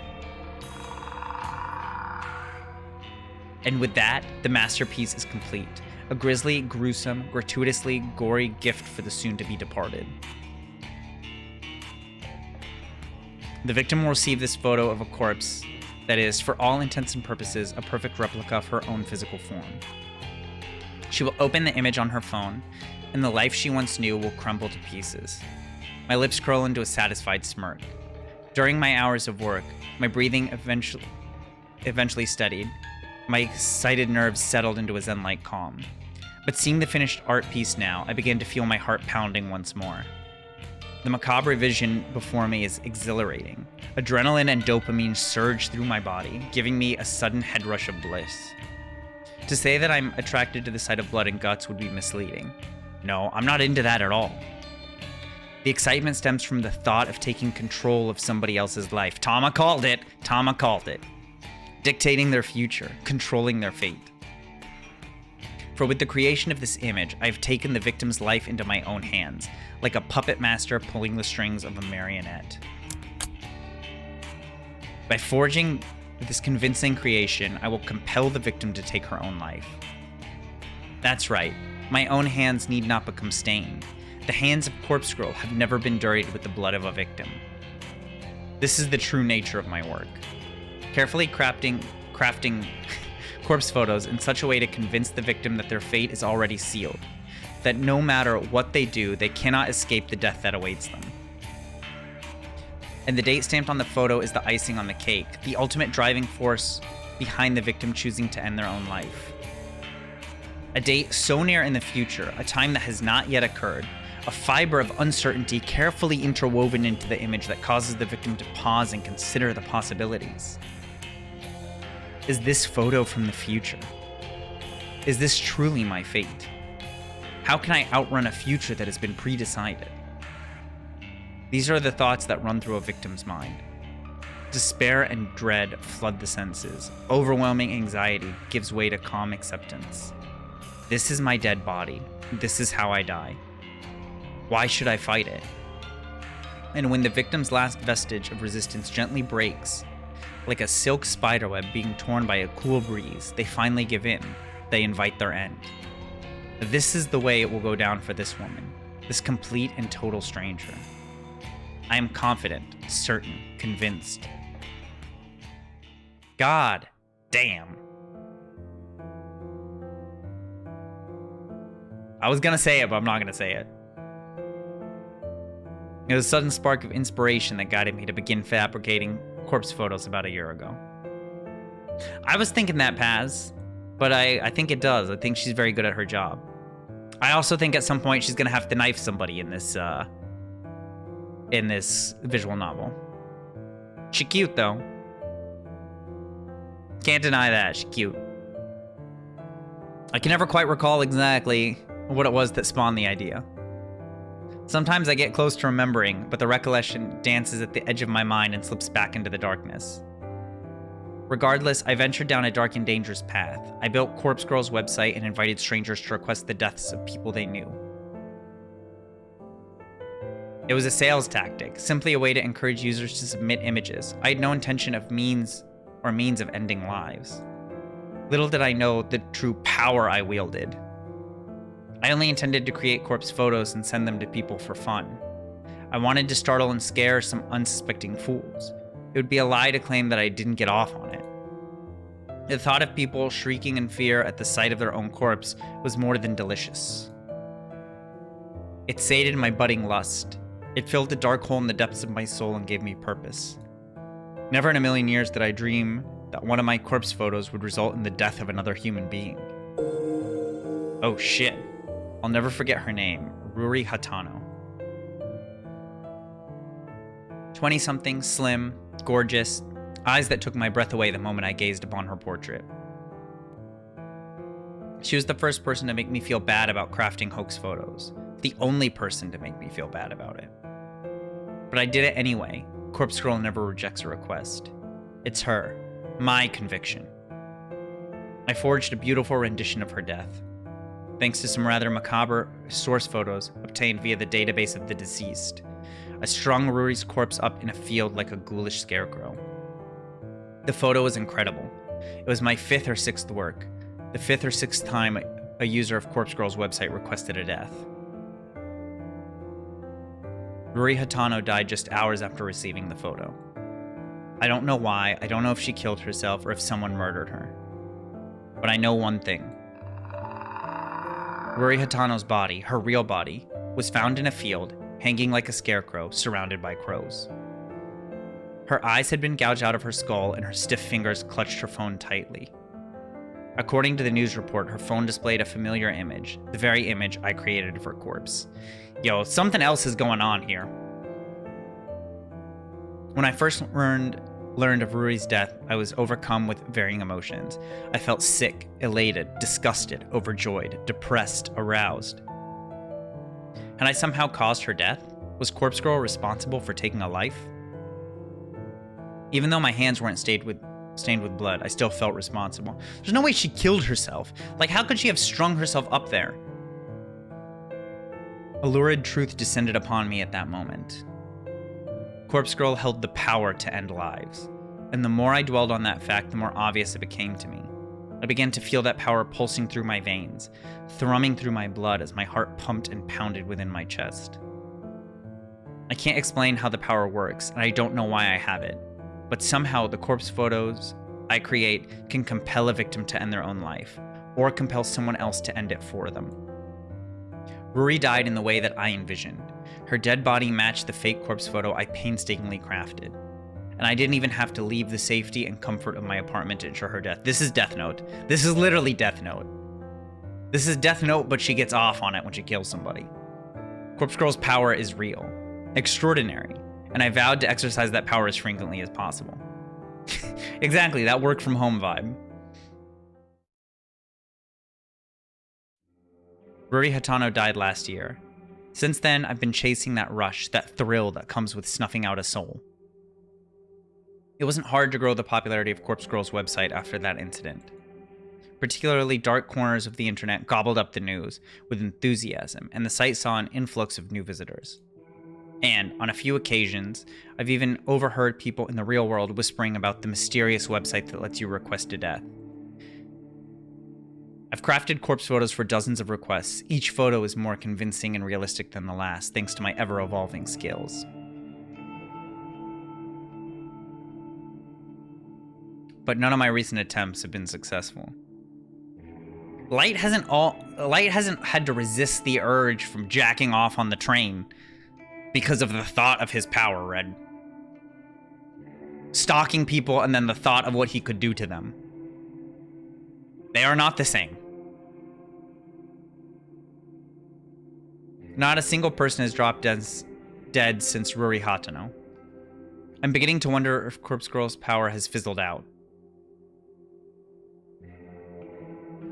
Or perhaps I never had any power to begin with. You think? Maybe Ruri's death was simply a fluke, a morbid coincidence. I spent countless hours doubting myself, doubting Corpse Girl. I've tried hard to replicate that one success. Every time I receive a request, I do the same thing as I did in Ruri Hatano's case. I edit the photo of the victim, I create a convincing corpse photo, and I timestamp it with the time of death. I send the photo to the victim, and then I leave the rest up to fate. But nothing ever comes of it. I'm not so delusional to think that, in normal circumstances, a simple photo would be enough to convince someone to kill themselves. And even if the photo fell into someone else's hands, it wouldn't inspire them to go out and kill the victim. Of course not. However, these are no ordinary circumstances. I once activated a power beyond the ken of mortal men. Oh my god, she's a chuny. I caused Ruri Hatano to die by her own hand, or by the hand of another. I need to find a way to manifest my power once more, to prove that I, Corpse Girl, have the power of death and destruction at my fingertips. She's a chuny! She's, oh my god.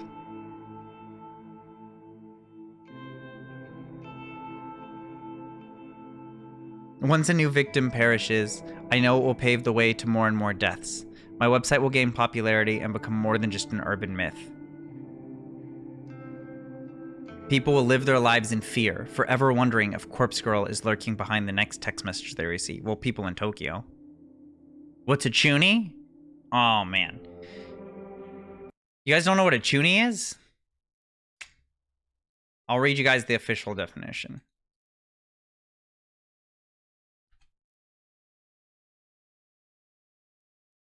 Chuny, chuniboyo, often shortened to chuni or chutu, is an often derisive Japanese slang term for an embarrassing behavior of 13 to 14-year-olds. The term literally means middle school second-year syndrome. Basically, like, characters that are, like, you know those characters in animes or whatever that have, like, some weird backstory and, like, a forbidden power and, like, all this other stuff? They're like, oh, like some sort of tragic power that... Exactly. There we go, comedy. That's the best way to put it. You're constantly RPing your D&D character all the time. It's like that. That's who she is. That's what this is.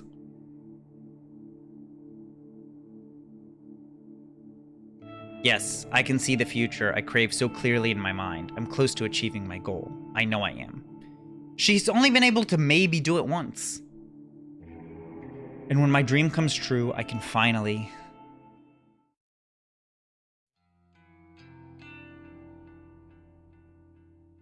May 26th, Tuesday morning. An incessant chirping of birds gently kindles the embers of my consciousness. Oh, we late for work! My heavy eyelids open to find my body contorted before me, legs splayed across the couch in the most uncomfortable position I can imagine. I groan and twist my torso, letting my spine pop and crack until the aches in my body drift away. I need to stop falling asleep on the couch. I'm still young, but I can't handle a night away from my comfortable bed. My eyes fall upon my open laptop.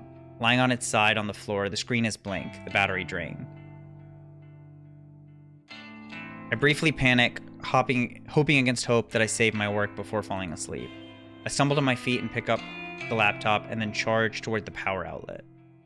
I plug in and boot up, revitalizing the mechanical beast and feeling the wave of relief as the whirling of the internal fan signify the breath of life. Screen flickers and bathes my eyes in harsh light. My eyes squint against my will and I make out the image before me. The mutilated corpse of my latest victim. Perfection in picture form. The timestamp in the lower corner reads May 27th, 11:07 a.m., tomorrow's date. The photo is ready to be sent out. If I send it now, the victim will receive it immediately, notice the date, and realize her death is imminent. It's time to set the wheels of demise in motion. Leaving my laptop at the outlet, I quickly dart into the kitchen. Well, to call it a kitchen is misleading. It's simply a tiled area connected to my living space, with a small refrigerator, microwave open, and single hot plate. A small stack of drawers is nestled next to the fridge, and I pull open the second drawer from the top. Plunging my hand inside is always an odd sensation. My fingers get buried underneath a dozen cheap plastic flip phones. I grasp one of the phones between my thumb and forefinger and remove it from the drawer. It's a scratched up pink model from 2010 or so, a relic from a time not all that long ago, but that may as well be forgotten. I flip the screen up and turn the device on, relieved to see this artifact still holds power. To be fair, I charged all of these phones up just a few weeks ago, but the fact they retain a charge after being inactive for so long is a testament to their engineering. Is this the same? I thought this was the same girl, but she had her morning routine down to a T, and now she's like... I'm wondering if we switched POVs without saying anything. If that makes sense. Because the first girl that we were just, like... reading through had such an on-time routine, down to the minute. I acquire them rather unsavory means, but that is neither here nor there. I use these phones to send out the photos I make. By doing this, I avoid using my personal phone and thus prevent anything from being traced back to me.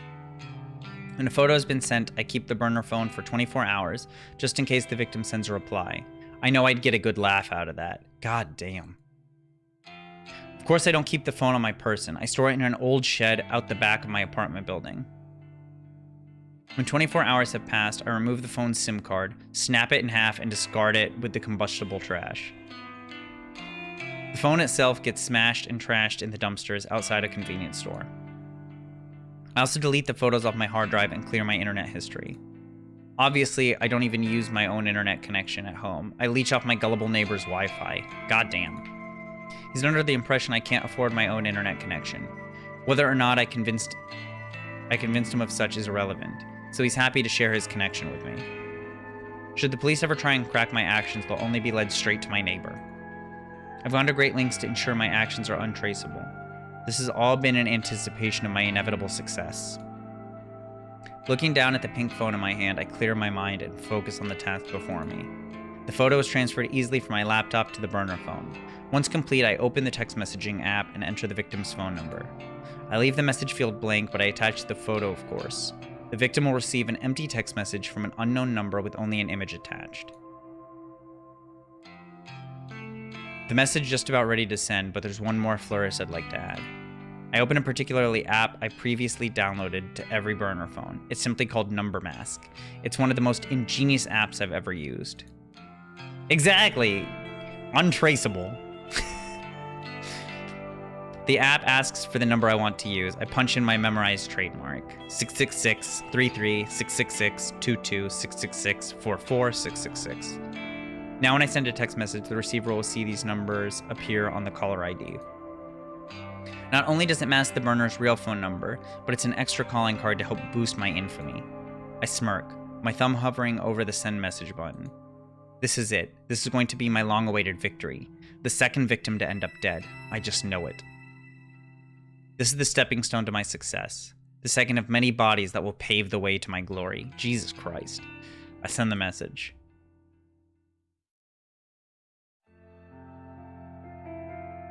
I arrive at work on time, just as usual. Oh shit, she just woke up mad early.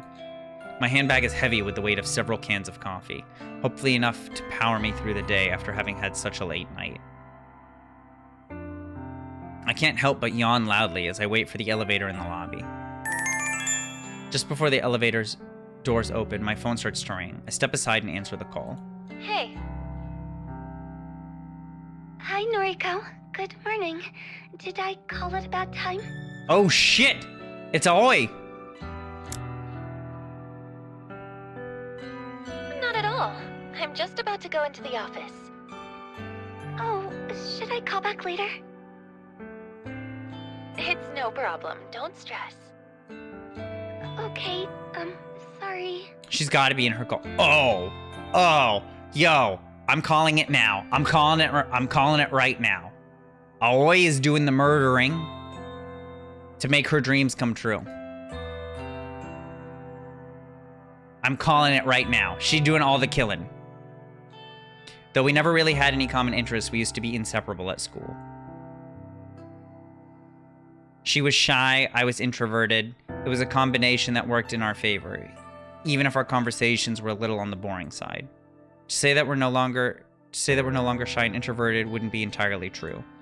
Aoi has gotten better. She's definitely more outgoing, but she still suffers from a great deal of social anxiety. As for me, I'm still pretty introverted. My tolerance for being around other people has improved a bit, but I do prefer solitude, and visiting places I've never been to before puts me on edge.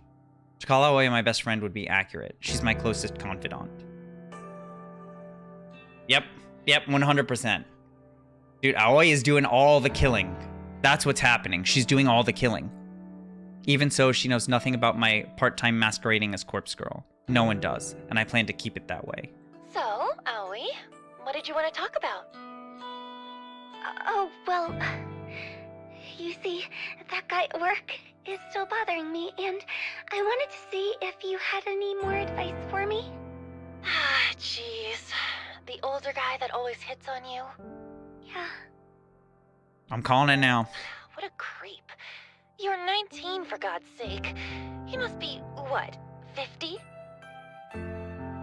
Theory cooked frame 1? Dude, Tama, what if she has the login info?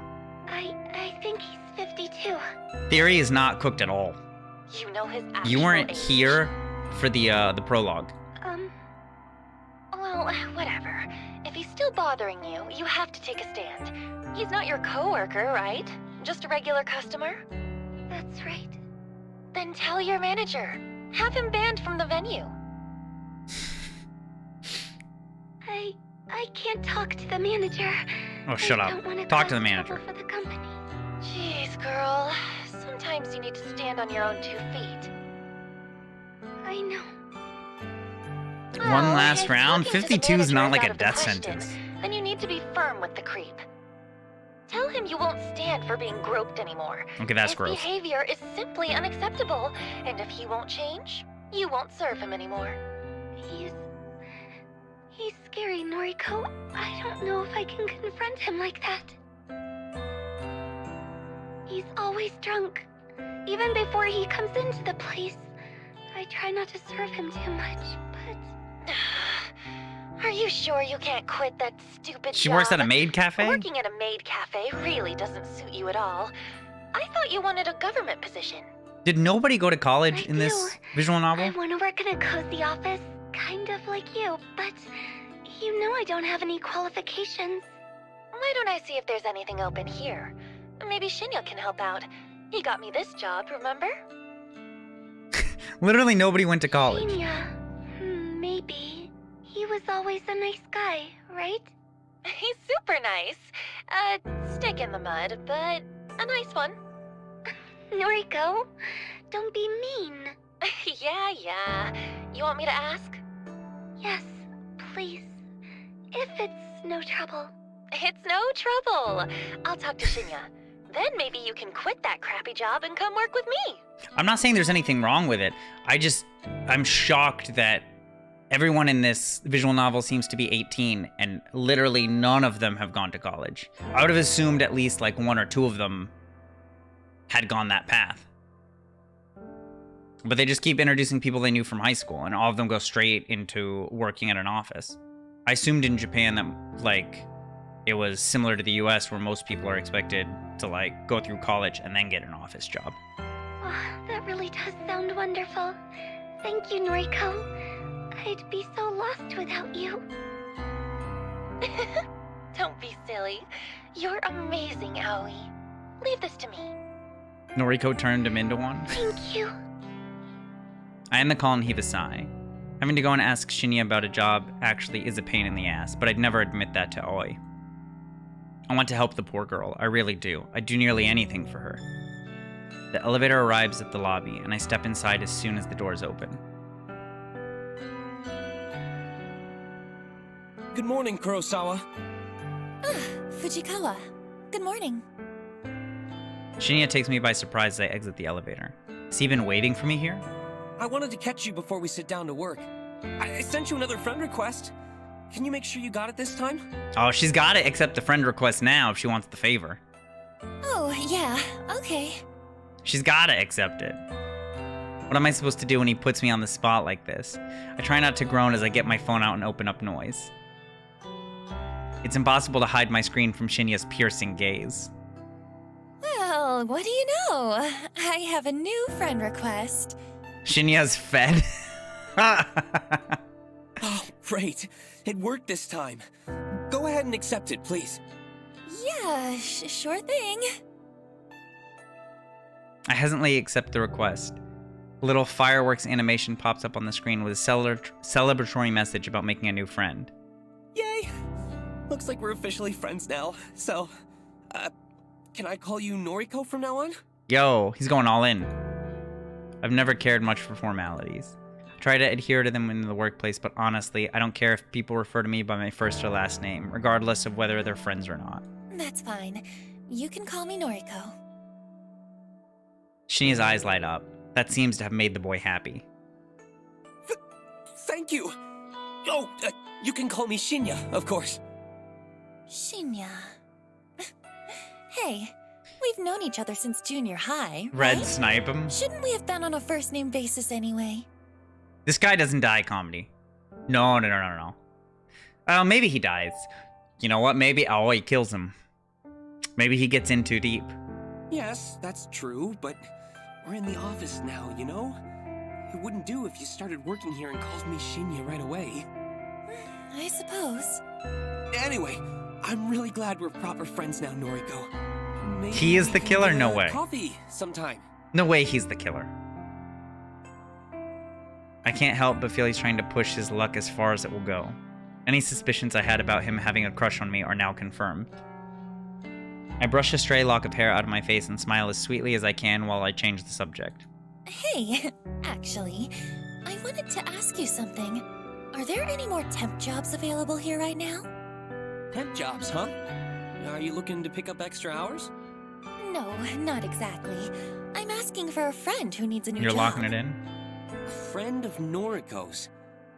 Or they're tag Let's team see. murderers. We pretty much always have data entry roles up for grabs. Unless your friend wants something more interesting? Do they have any particular qualifications? They have no qualifications. We know that from the last phone Not call. really. Data entry is more than fine. Actually, you already know who I'm talking about. Remember Aoi Sato? Aoi Sato. Yes, I think I do remember her. That really shy girl from our school days, correct? Let's go. That's her, yeah. Wow. I never knew you were still in touch with school friends, Noriko. They act like they've been out of school for 17 years. It's literally been about 1 year. Literally 1 year. They graduated a year ago. Aoi's probably the only one. We're fairly close. Is that so?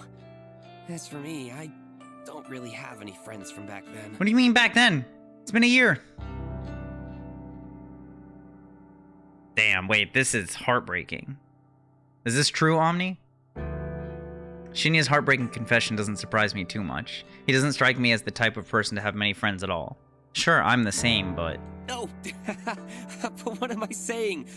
We're friends now. So I guess I do keep in touch with school friends. Yeah, I guess so.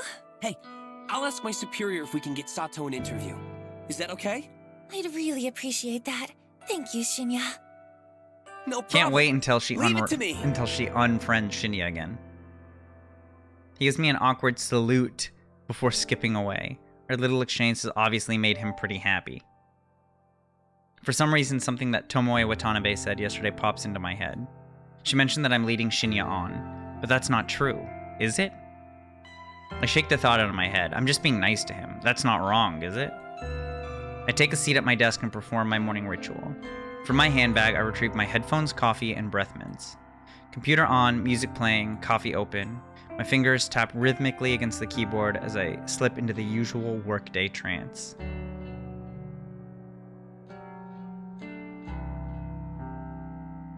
So, I see that you're connected with Shinya on Noise now, huh? Oh, damn. My walk to the train station is interrupted by familiar grating voice. Sounds like both of you are getting on pretty well. How did you... Of course. Oh, of course. Tomoe and I are already friends on Noise. She would have seen the notification when I accepted Shinya's request. It's actually kind of strange that Tomoe and I are connected through the app. We added each other on the first day of work, before I learned how much of an intolerable excuse from a human being she is. We simply never deleted each other, even after all these months. Her posts are entertaining anyway. And since I rarely ever post anything myself, she probably forgot we were connected at all, until today. Now look, don't get me wrong, you hear? I ain't actually interested in Shinya. Nah, I'm real happy for you both, like. But what I can't stand is a skank like yourself getting some while I'm over here all dry like a desert. Jesus. What the hell are you talking about? It pisses me off that guys just sluts like you, and you barely have to put in any work. Holy shit.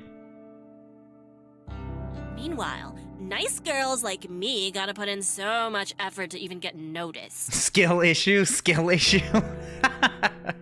You think all of this is just natural? No one thinks that's natural. I put so much effort into how I look, you know? And guys like Shinya don't even bat an eyebrow at me. Literally nobody thinks that this is natural. Nobody sees this and thinks natural. You mean bat an eyelid, right? Whatever, it don't matter. I'm sick of skanks like you getting everything for nothing. Look, let me be honest with you. I'm not interested in Shinya, and I'm not trying to be with him. You be rolling your eyes at the I moment? don't chase guys, and it's pretty rare that they chase me. You've got me all wrong. Like I'd believe you. Do you spend your time chasing chicks then? Oh, wait. That's not your business. But you don't have to worry about me. Oh, pursuing shit. Shinya. Confirmed. It's confirmed, chat.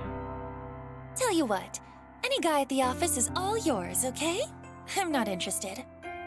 Omni, I'm sorry. It's not gonna happen. Oh, is that how it's gonna be, slut? You think no one is good enough for you, but they're good enough for me? No, You're just like all the other girls. You think I'm worth being pitied? You think I need it? Omni isn't at the office, I don't that's want true. your pity. You're nothing but a fake stank.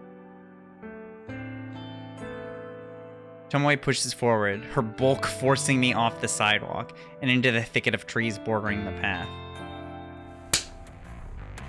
Oh shit! Wait, this got real so fast! The burning slap across my face comes out of nowhere. I'm blinded by white stars and my entire face feels like it's on fire. Holy shit! The strike is hard, sharp, vicious. It happens so suddenly that I'm having difficulty processing it. I stumble, but my legs don't quite give out. My mind races trying to put together what just happened. Tomoe hit me. Why? Why did she hit me? There's a strange sort of disconnect in my mind. My body doesn't feel like my own. Like this isn't actually happening to me, but rather I'm watching it happen to someone else. Time seems to slow down and speed up all at once. The slap replays twice in my mind before Tomoe's hand even leaves my face. I catch a glimpse of her furious expression, red and strained and overcome with anger. I hate you. I hate everyone like you. Don't pity me. Oh shit. Second strike connects with my chin and I flinch, my entire body paralyzed with pain. She hit me again? Stop! I hate you. I hate you! Oh fuck. Tomoe has lost it. She's absolutely furious and I can't figure out what I did wrong. Really? Her third attack is a curled fist aimed straight at my stomach. Tomoe used double slap. Oh my god. Through sheer luck or complete accident, I tumble backwards, narrowly avoiding the punch and instead landing on my rear. The pavement is rough and hard, but I'm sure it feels a lot better than taking a fist in the gut. Tomoe screams and rushes at me, but I scramble to my feet and grab her by the wrists. She flails wildly, her eyes looking like they'll pop out of her skull at any given second. Her breathing is harsh and ragged, and tears of rage have caused a flood of clotted makeup to run down her face. Calm down! Calm down! She struggles against me, slowly giving in as my tight grip prevents her from attacking me further. She begins to sob softly. I hate you! I hate everything about you!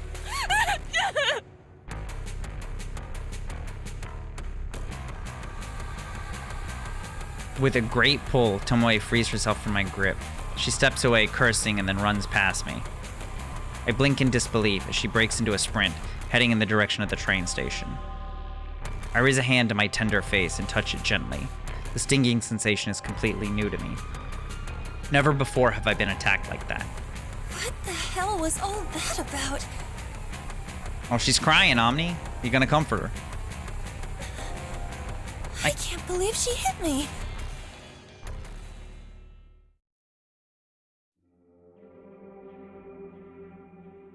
The pack of frozen vegetables pressed against my face soothes my swollen jaw, but does very little to calm my nerves.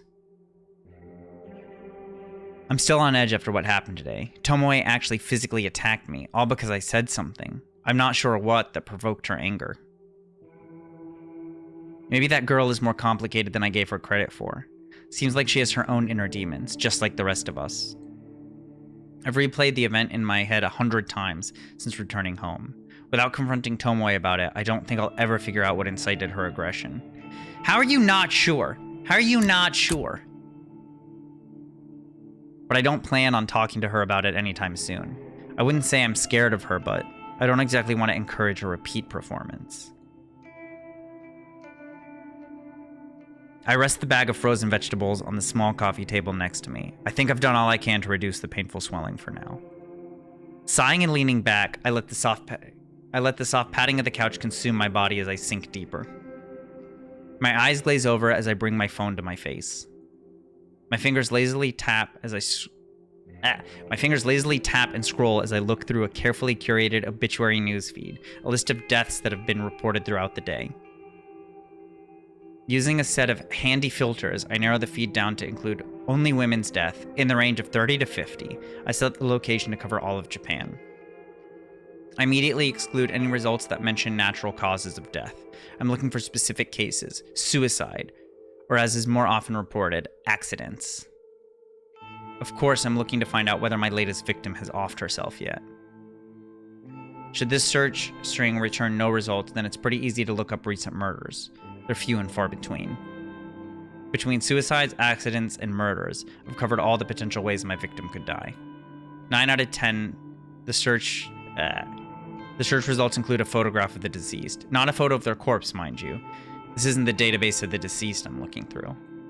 Rather, it's usually a nice, flattering picture of the recently departed submitted by their kin to go along with the obituary. I use the photos submitted with obituaries to compare and match with the images of my victims. This is the only reliable way I have to discover whether or not my victims have perished. If I knew a victim's name, I could easily look up their current fate, but my website doesn't ask for that information.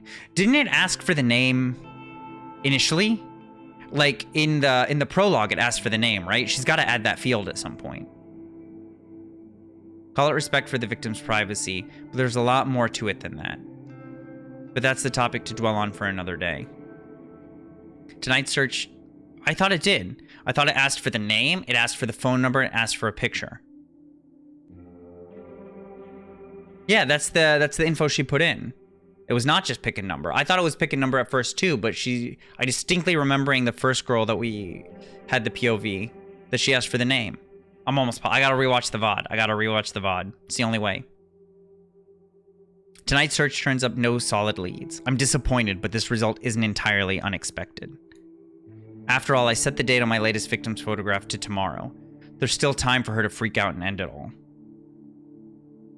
I decide to go to sleep early tonight. I'm not even feeling hungry enough to eat the cheap convenience store meal that's been sitting in my fridge since yesterday.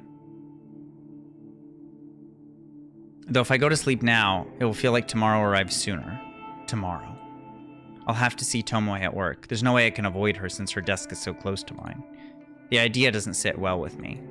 On the other hand, my victim might conquer herself, which would definitely make me feel better. Conquer herself? Jesus. It could very well be my next success, and the suspense is just about enough to kill me. Tomorrow. We sleepin'. What time is it?